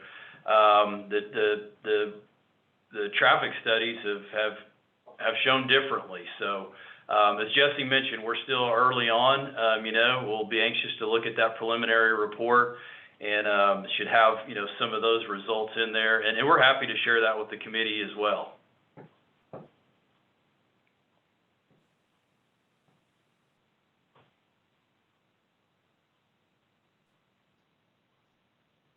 Is that on mute? No. Lakeisha, can you still hear us? Yes, I can still hear you. Okay. Are there any additional questions for Jason or Jesse regarding the BRT? I think I will kind of reflect again on what Mr. Sandino said is that with the coordination of the sales tax projects, I think it was great foresight on my predecessors, particularly, I think it was John Tinker and some of the other staff who was working with the projects and identifying projects that would cross the corridor back when the BRT considerations were under study before we even applied for the grant. And so we identified that we already had these sales tax projects or potential sales tax projects, I believe at that time, that would likely cross the corridor. So when Embark applied for the grant, we considered that those projects, once they were funded, could potentially be considered as match. And so over time, as Jesse explained, we were given more criteria and constraints to guide us to help us determine exactly how much of the projects could be considered, how much of the funding of the projects could be considered as local match for the build grant. So I think Jesse did a great job of explaining that. So hopefully you all can kind of see how that happened. And so we're just taking advantage of opportunities of better efficiencies and coordination for coordinating grant opportunities and funding opportunities. So I have nothing else to provide at this time or present on. And I think that ends discussion on item 3D, 1 and 2.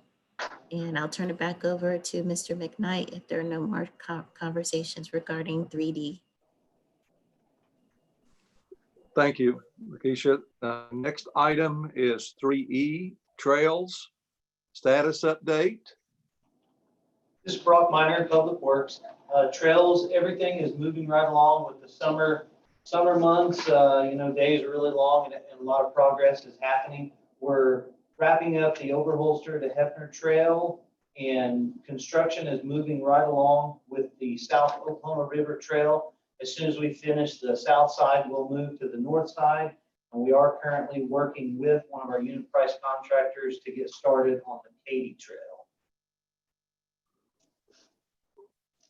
Brock, this is Hal McKnight. I have a question. Can you give us an update on the repair on the West River Trail where it had washed out? So Hal, this is Eric Winger with Public Works. I visited with David Todd, the MAPS program manager, last week, and they do have a consultant that's still proceeding on that project. They don't have a final design, but it is one that we want to share with the advisory board as soon as they have that in place. But it is active and it's moving forward as quickly as the MAPS office is able. Thank you.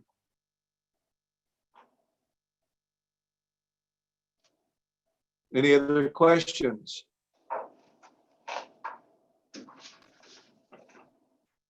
I have another question. I know that signage, some dollars we had spent on to, I think Park Recreation is coordinating it to do signage at starting at Lake Hefner Trail at the Brt Trails. And to my understanding, that project should be starting fairly soon. That's the signage for winding and safe trail use. Do you all have an idea on the time frame of that? Yes, we are working to finalize that package, and we are finalizing that to go out to bid for construction. So hopefully by end of summer, first of fall, we'll have some more construction updates for you on the wayfinding signage. Thank you. Any other questions on 3E on trails? Next is 3F, excess collection distribution. Thank you, Mr. Chairman. This is Eric Winger. We've got a memo for you that's included, and then there's several slides that are going to follow here in just a moment. I'm just going to pull up, I think, Mark's, with Mark's help.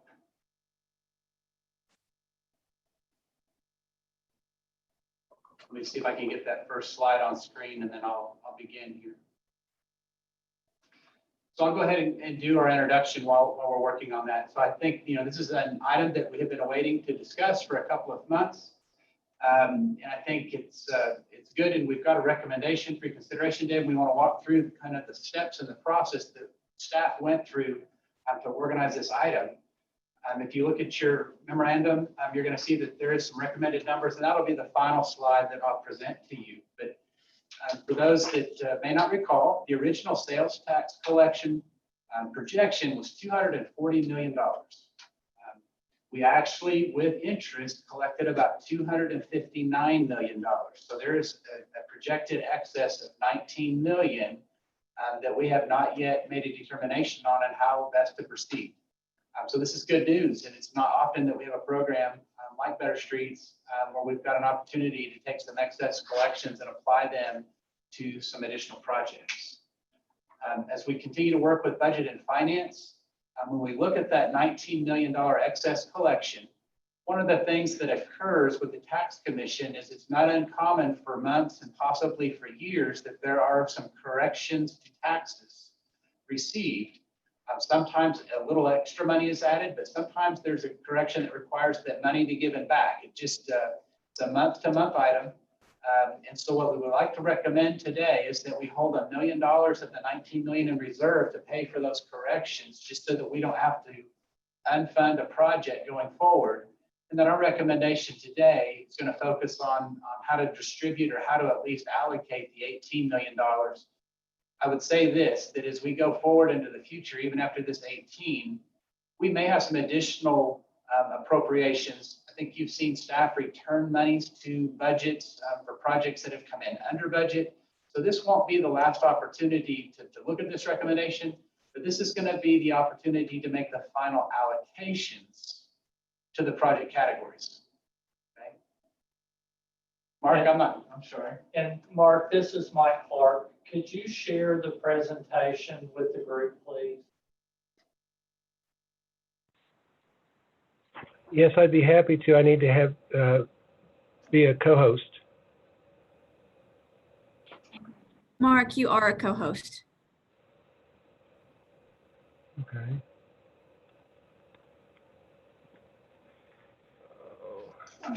Thank you, Mark. So this is that first slide, and this first green bar shows the original collection estimate of 240. And you'll see that we're at the 259 million, and this is the $18 million that I mentioned. I know you're going to do the math and see the 19, but again, the reason for leaving the $1 million in reserve is just to help with tax collections that require correction moving forward. And we'll continue to update you the status on those.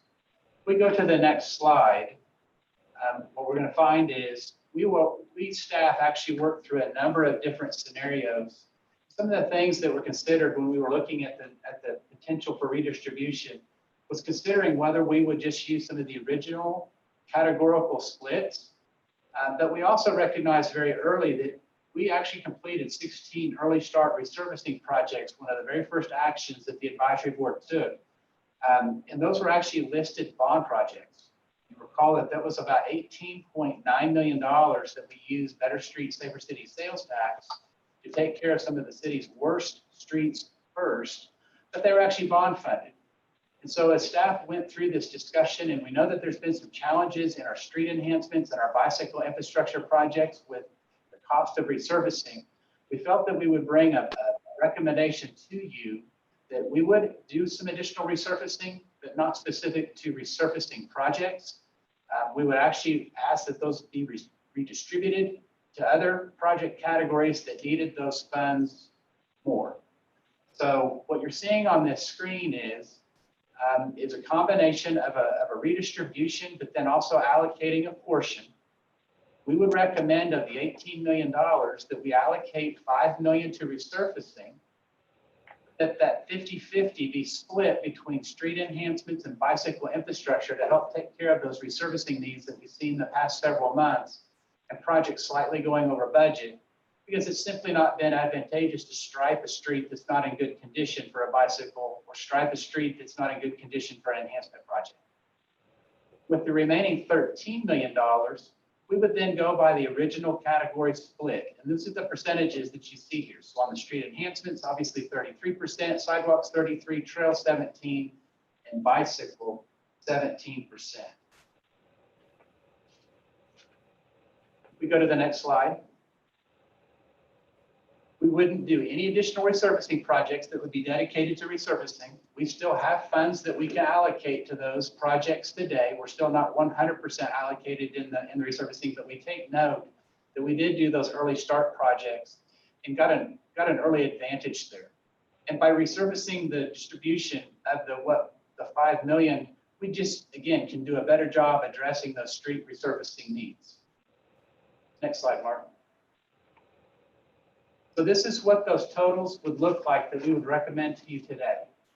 Of the street enhancements at 33%, it would actually be 4.3 million, but when we split the 50% of the 5 million, it would increase it by an additional 2.5 million to a grand total of 6.8.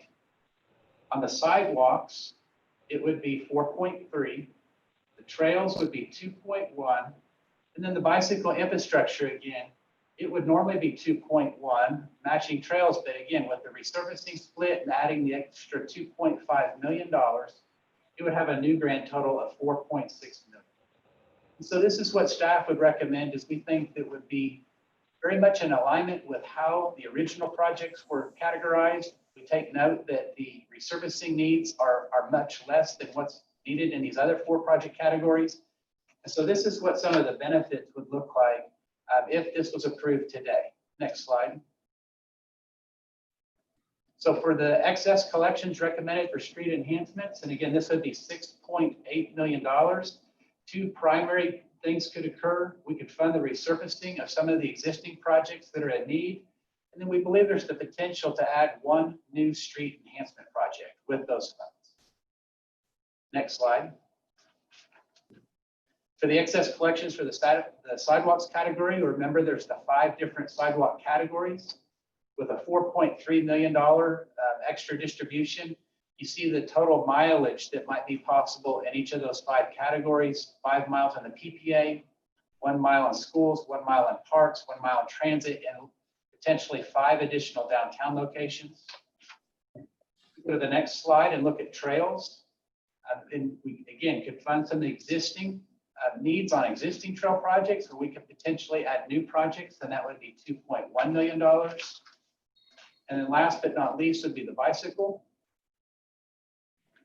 And what we're looking at here again is that it would add the resurfacing needs for many of the projects that we have previously presented to you, but it could also potentially add a new project or 2.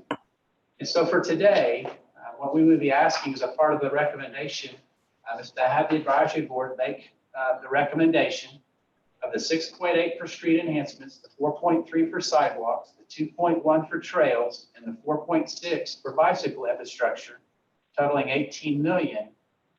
And upon your approval, we would be bringing back then new projects or updated project budget worksheets at your future meetings beginning next month. And with that, I would be happy to answer any questions that you might have.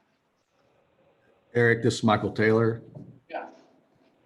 Has any of these ideas been, I know the Ward 1 councilman had an email out, or possibly 2, on some locations. Has his areas been addressed either with this recommendation or with other funds for those roads and concern he had? So I will say that as Public Works Director, we have a list of unfunded road and other infrastructure projects that we work on in each ward, and then we'll use what resources are available, whether it is the better streets, potentially bond funds, because you know we do a lot of county partnerships, that we'll look at all the resources to work on those priority council projects. So I do have a list for each of the wards. I just can't say that we have every one of those fully funded and addressed today. And as a follow-up, is this an item that's date sensitive that we need to recommend to the board or to the council today, or some date issues involved? No, we would like to have the board recommend this to the council today if there's not further questions, so that they can receive that recommendation. The reason for that is it's going to allow us to then take additional recommendations back to you as the board for new projects that would use those funds. So as we work to try to get all the projects identified, I think as you've seen today, if we were to add a streetscape project potentially, we need as much time as possible to get that project in design and completed. Some of the other projects like trails and sidewalks can take a lot less time because we're able to do those a little more efficiently, but some of the bike lane projects also seem to need more time. So the sooner we can approve the funds, the sooner we can get the consultants hired to have them worked.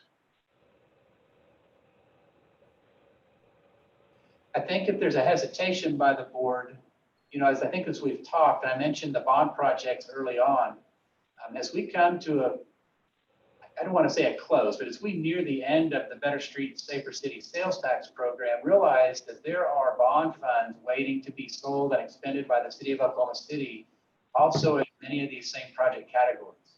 So we have literally hundreds of millions of dollars in additional resurfacing that is coming as a part of the 2017 bond. We have additional bike, trail, and sidewalk projects. We also have MAPS 4 that just had their first MAPS 4 meeting last week. And so they'll be kicking off a number of MAPS 4 projects. Again, in many of these project categories, doesn't include street resurfacing, but in almost every other category they have work.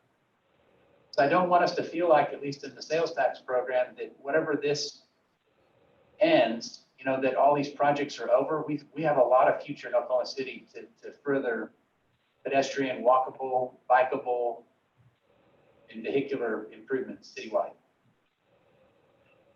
Eric, this is Hal McKnight. I know we've been collecting tax until the end of March of this year, so we've been waiting to see what the final numbers were. I don't feel comfortable today. I want to absorb this information. I don't feel comfortable in putting this to a vote today, and I'd like some time, since this meeting has been a very long meeting. I would like some time to sort of look at these numbers.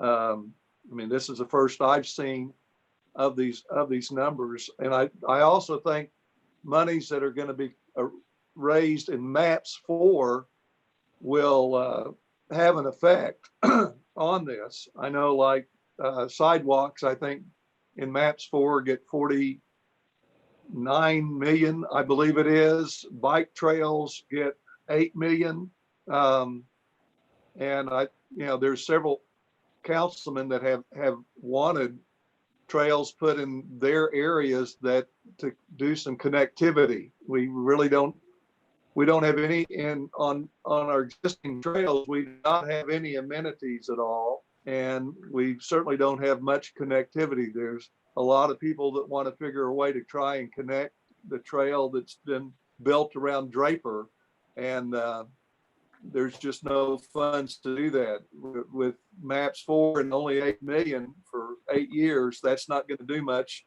as far as amenities or connectivity. But since we just have these numbers in, I think I would like to wait till at least the next meeting to put this to a vote, just to get this absorbed and look at it in detail. No objections. If that's the desire of the board, we'll be happy to bring it back next month and again, continue to answer any questions that you might have. I think that seems very reasonable. I think it's very important to put money back, like the 1 million, for the future, because we found, like MAPS 3, when we built the trail, the West River Trail, no one ever expected to have a huge washout situation. And fortunately, there are funds that look like will be enough to repair that. Depends on the rerouting of that. But again, I think putting some reserve money, but I just think this is awfully important, and I certainly want to keep the momentum going. But I think giving it a little time to study this, and also, like Michael mentioned, for the folks that were not appointed by the mayor to talk to their city council person to see if they have ideas of promises that were made and not yet fulfilled. Thank you. So my comment is actually more for the chair. I think or maybe actually it's for city staff as well. So if we're going to go in that direction, would it be possible to get the presentation that was just presented? I think I'm maybe fine with going either way. I appreciate the effort that that city staff put into thinking about this. At minimum, it shows that you guys are listening, I think, to the conversations and the discourse that we've been having over the last couple of years. And so that, for me, doesn't go unnoticed. I appreciate that, and I think you've presented something that is a reasonable way to look at this, and definitely a good starting point. So I also understand some of the comments of my colleagues, Mr. Taylor, and Mr. McKnight, where at least having a month to kind of dig into this, just to make sure we're going in the direction from the standpoint of who we're representing and the constituencies that we're representing. Could also make some sense if it's not going to hold, if it doesn't hurt anything in the bigger picture, or if there's not a super pressing issue to do that. So those are my comments. I'd like to see the presentation if we're going to defer the action. I think you'll find the presentation in your packet, but if you have any trouble locating that, just let staff know. We'll be happy to resend that. But you should find it in the packet. But please don't hesitate to read. I'm looking now. So if I don't see it, I'll let you know. I'm looking again. Eric, this is Jim Leahy, and just one question. It probably refers back to even what Mr. Taylor said about his ward. I know that we've had some concerns for projects that wanted to be put in front of this committee. But we still go back to that original list, from what I understand, that we started back with from the very beginning for resurfacing projects in neighborhoods and then those main corridors. So moving forward through the next MAPS project and future, what does that look like for that remainder of that list as we continue to, as you guys prioritize that? Sure. So actually the list that was presented to the board some time ago gets updated more regularly, where different projects, whatever it be a street or a sidewalk or a trail, may rise higher than another. And so there's actually a new list. It's something that we would be happy to share with you. But it does change, obviously, as streets are improved, as traffic patterns change, as something may have happened on a street where maybe there was a lot of water line breaks and it has caused a lot of damage to particular streets. So we would use that same methodology, but the methodologies that we approve might change the order of the streets that are at the top of the list versus the ones that are at the middle or the bottom. So just know that that list is a very active list for the city, and we use it for all of the resources, whether it's bond, sales tax, or other. But I can share that. I'd be happy to share that with the board. Yeah, and I'm not necessarily worried about it. I just appreciate that and know that all the work that you guys have put into that, I know that is what drives as we look to the future, and that list is continually updated. I'm not necessarily in agreement that we need a month to wait. I think it's possible that we can vote on this soon. So I don't know if I'm in a, well, I know I'm not in agreement that we necessarily need to wait a month. Well, and staff was not prepared to bring the list of projects on any of the categories to you today, but we'll definitely make that a two-part process. We want to definitely make the distribution so that we can get it into the correct category. And then as we look at the remaining balance in each category, bring you back new lists of projects for approval. So, but again, we're happy, Mr. Chairman, to wait a month and bring the categorization, the splits back, and it would be even a month after next month that we would then bring projects to.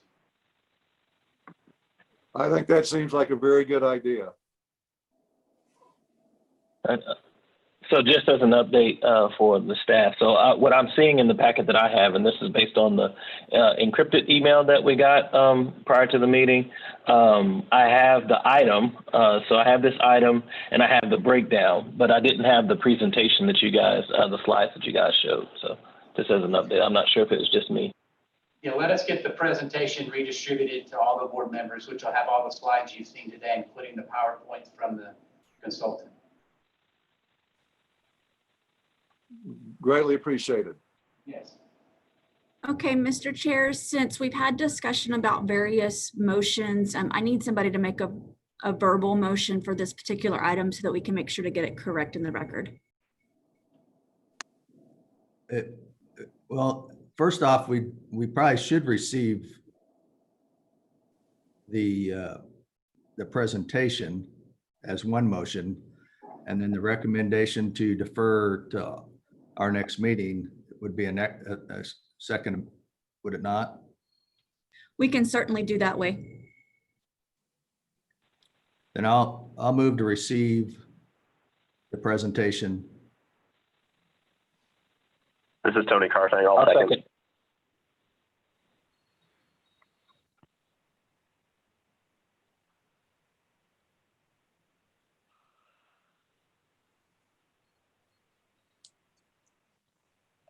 Mr. Groves, how do you vote? Approve.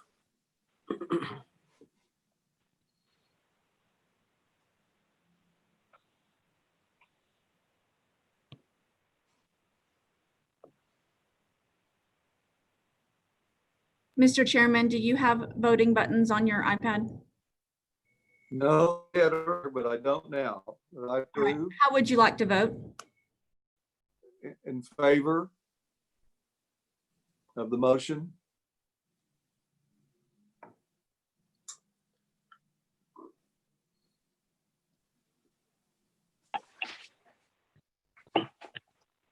Very good. That motion passes.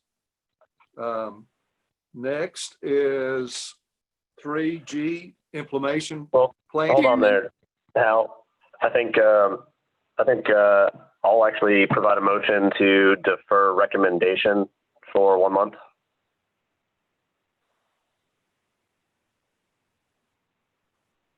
I think that was what you had intended, right? Yes, sir. Was that not part of what Michael had his motion? Michael's was just to receive first, and so the second part is defer the recommendation. All right. Yes, sir. Thank you, Tony. Mr. Groves, how do you vote? Approve.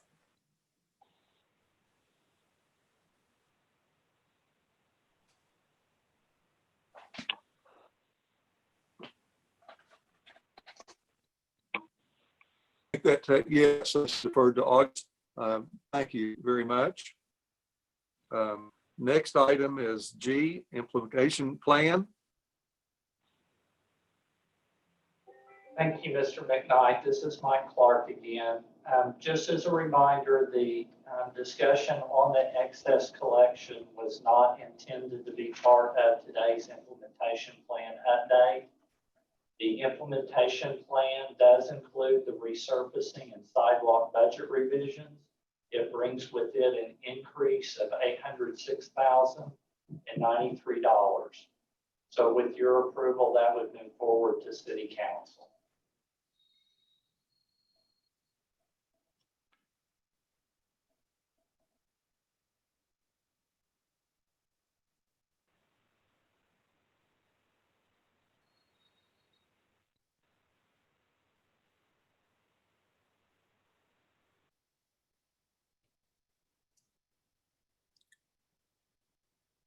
Mr. Groves, how do you vote? Approve.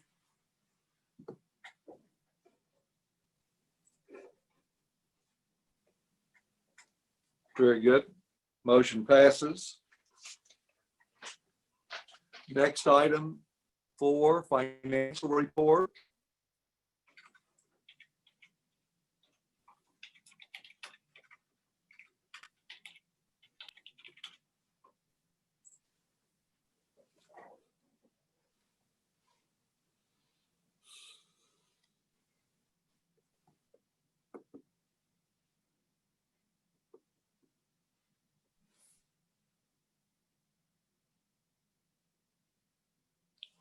I don't know if we have staff from budget or the finance office with this online. I don't see all the names.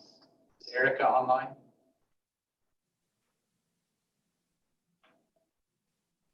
I do not see Erica online. I'll just do a brief update, Mr. Chairman. This is the same report that's been presented in the past. I think the thing to draw to your attention would be above the dark line, $259,852,977 is the total collections. And then it aligns with the information that we have presented today. And you'll see that it includes about 4.9, almost $5 million in interest. And so that's the $19 million in excess collection that was a part of our meeting today. What you see is the continued progress in the items below under expenditures. Obviously, continued progress in the street resurfacing, but you're now starting to see a lot of progress in sidewalk and some in trail. As we complete more of the streetscape projects, as we finish more of those reports and get those out to bid, you're going to see that number climb very quickly also. So again, just making progress, and we'll continue to make these reports to the board in the next month. Can answer any questions that you might have. We are looking for a recommendation to receive the report. Can we have a motion to receive this, please? Very good. It's been moved and seconded.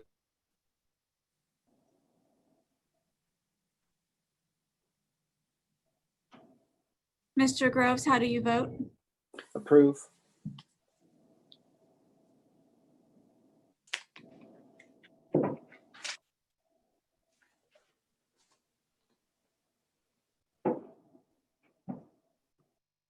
Very good. Motion passes.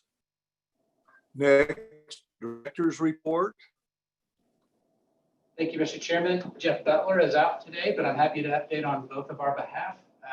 As we look at future meetings, I know we've had a couple of months where we've not met, but seeing how we've had a long meeting today, we appreciate everybody's patience as we get through some business items.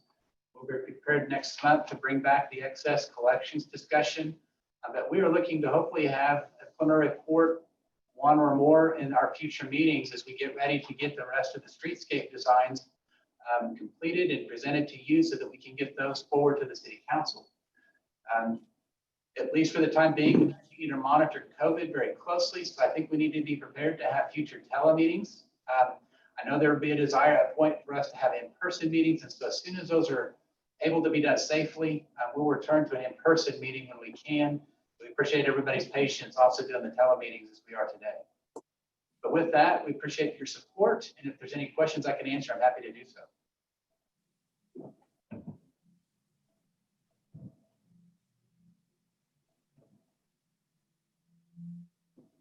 Yes, I have a question. Since we're at home and we could all be in PJs, it's nice to see you guys in suit and ties. Just for you, Mr. Chairman, just for you. I hope you do all have on pants. We can't see that, but we'll assume so. We've got pants, there's no shorts yet. Yeah. Good morning. This is Eric Groves on Citizens to be Heard. We're not quite to you, Eric. Can you hold? Hello? Maybe you were. Eric, I'll stay tuned. Well, stay tuned. We're not quite to you. We just finished director's reports. Any questions about that?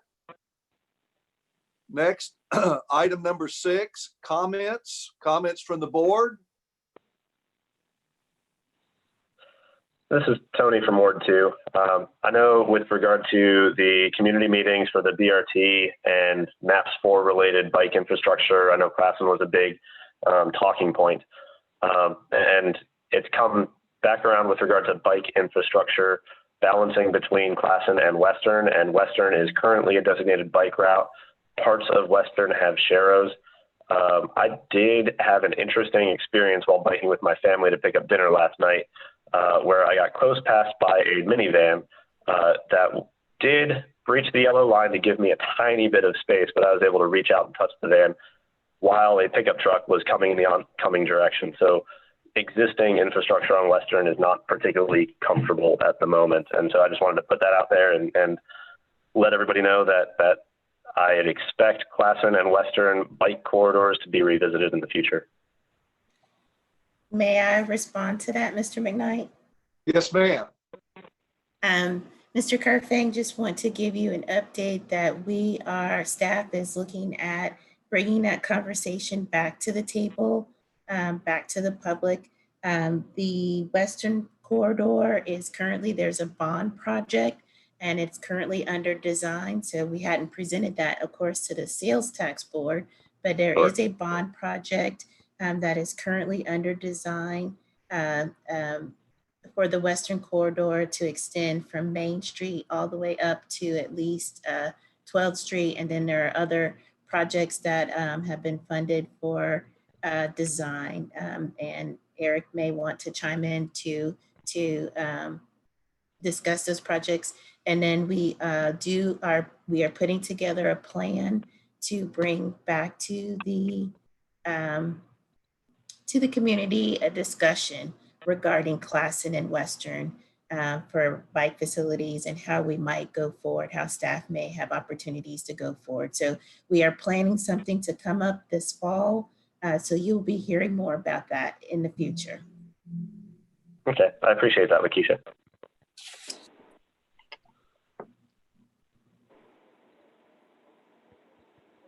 Beyond that, my only other comment is I've been seeing a whole lot of bicyclists out during COVID and continuing now that the city's reopened. The bicycle counts seem to be pretty good right now.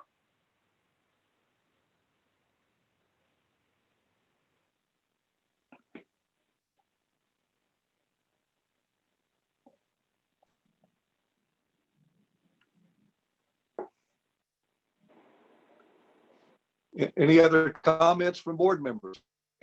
You had?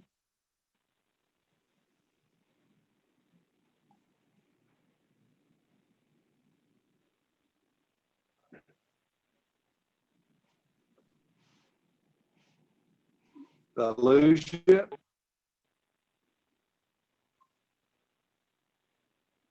We can still hear you, Hal. Okay. Were there any other comments from board members? I'd like to say a few words real quick. Certainly appreciate everyone being with us today. And like Tony was saying, it's amazing how many people in this bad situation have been using our trails and our sidewalks. We realize what a great quality of life statement that is. And our city is probably, as far as being outdoors, has been more outdoors as a community than ever before. And I think there's a wonderful situation that we have been able to build trails and sidewalks to provide our citizens and their families a place to be out and be safe away from other people. I think that I've always been concerned that MAPS 4 didn't have enough money for trails, only 8 million. And I would love to see money spent to do what we can to connect our trails together. It just seems to make very good sense to me. But I appreciate we've been able to have a quorum every time in our meetings as we have today. And that's with an amount of great gratitude. Our board has been very, very diligent, and great appreciation to board members and to the city for helping these meetings go smoothly. Thank you.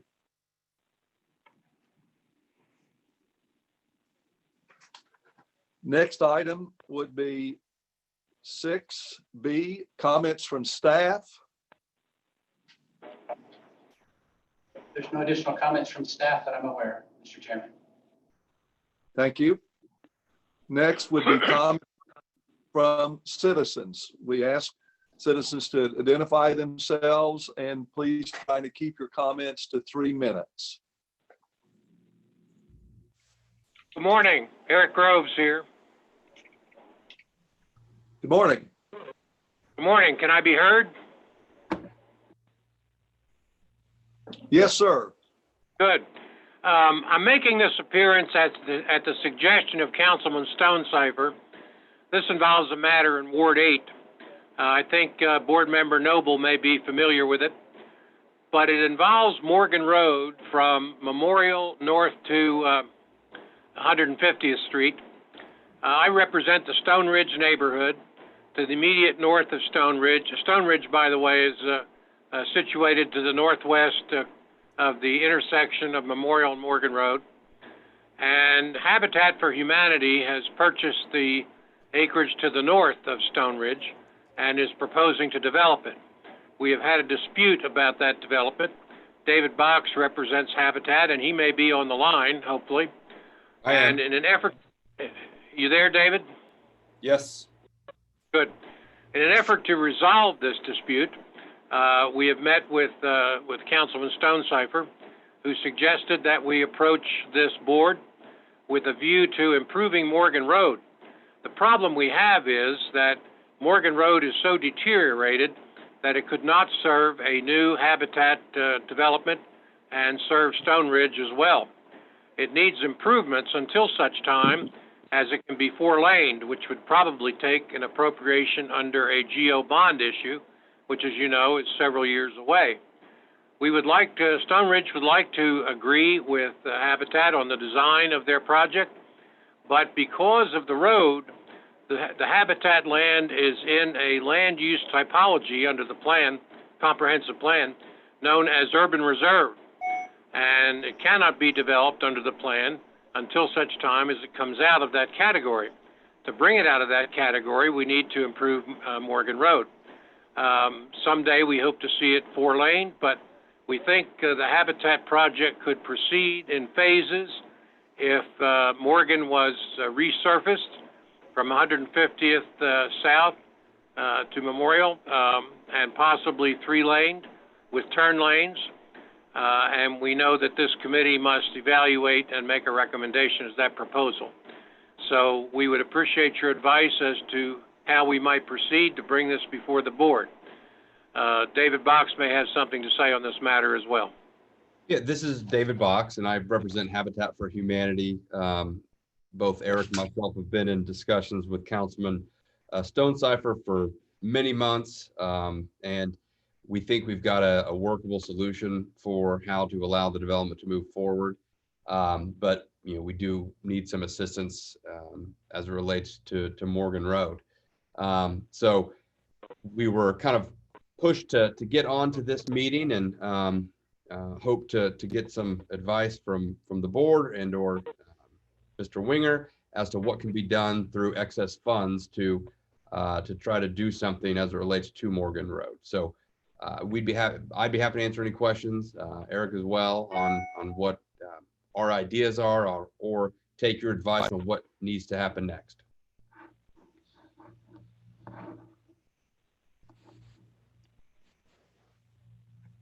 Mr. Chairman, would you like for me to respond? This is Eric Winger. Yes, Eric, please. So I think what we can do for the board and the request that you've received is we get ready to look at available funds, the remaining funds in the resurfacing category. We can locate where Morgan Road falls on the prioritized list based on the board's previous action on identifying those projects. And so I don't have that with me today, but that's something that we can bring back to the board so that it would help the board make that decision whether Morgan is one of the priority projects to be recommended by the board under the tax or not. And I think that there's perhaps a view, and Eric, you may correct me. I think Mr. Councilman Stonecipher also mentioned looking at the possibility of adding a turn lane. Yes, he suggested that. So in Better Streets, we need to look at the purpose a little more closely. The primary purpose of Better Streets was to improve the condition of existing city streets. Not necessarily, it didn't specifically call for widening.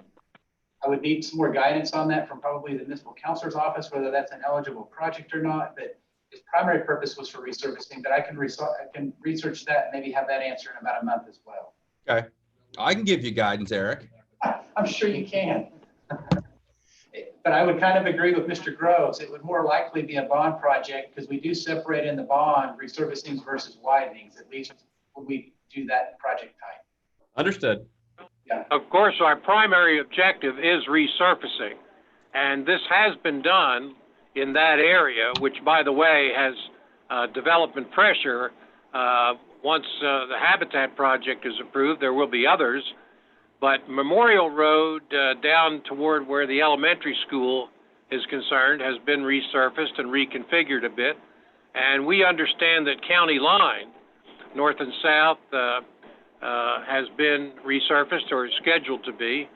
So that's our primary objective, is to make that road feasible for homeowners in Stone Ridge and Habitat to use it. It really isn't capable of bearing that traffic in its present condition.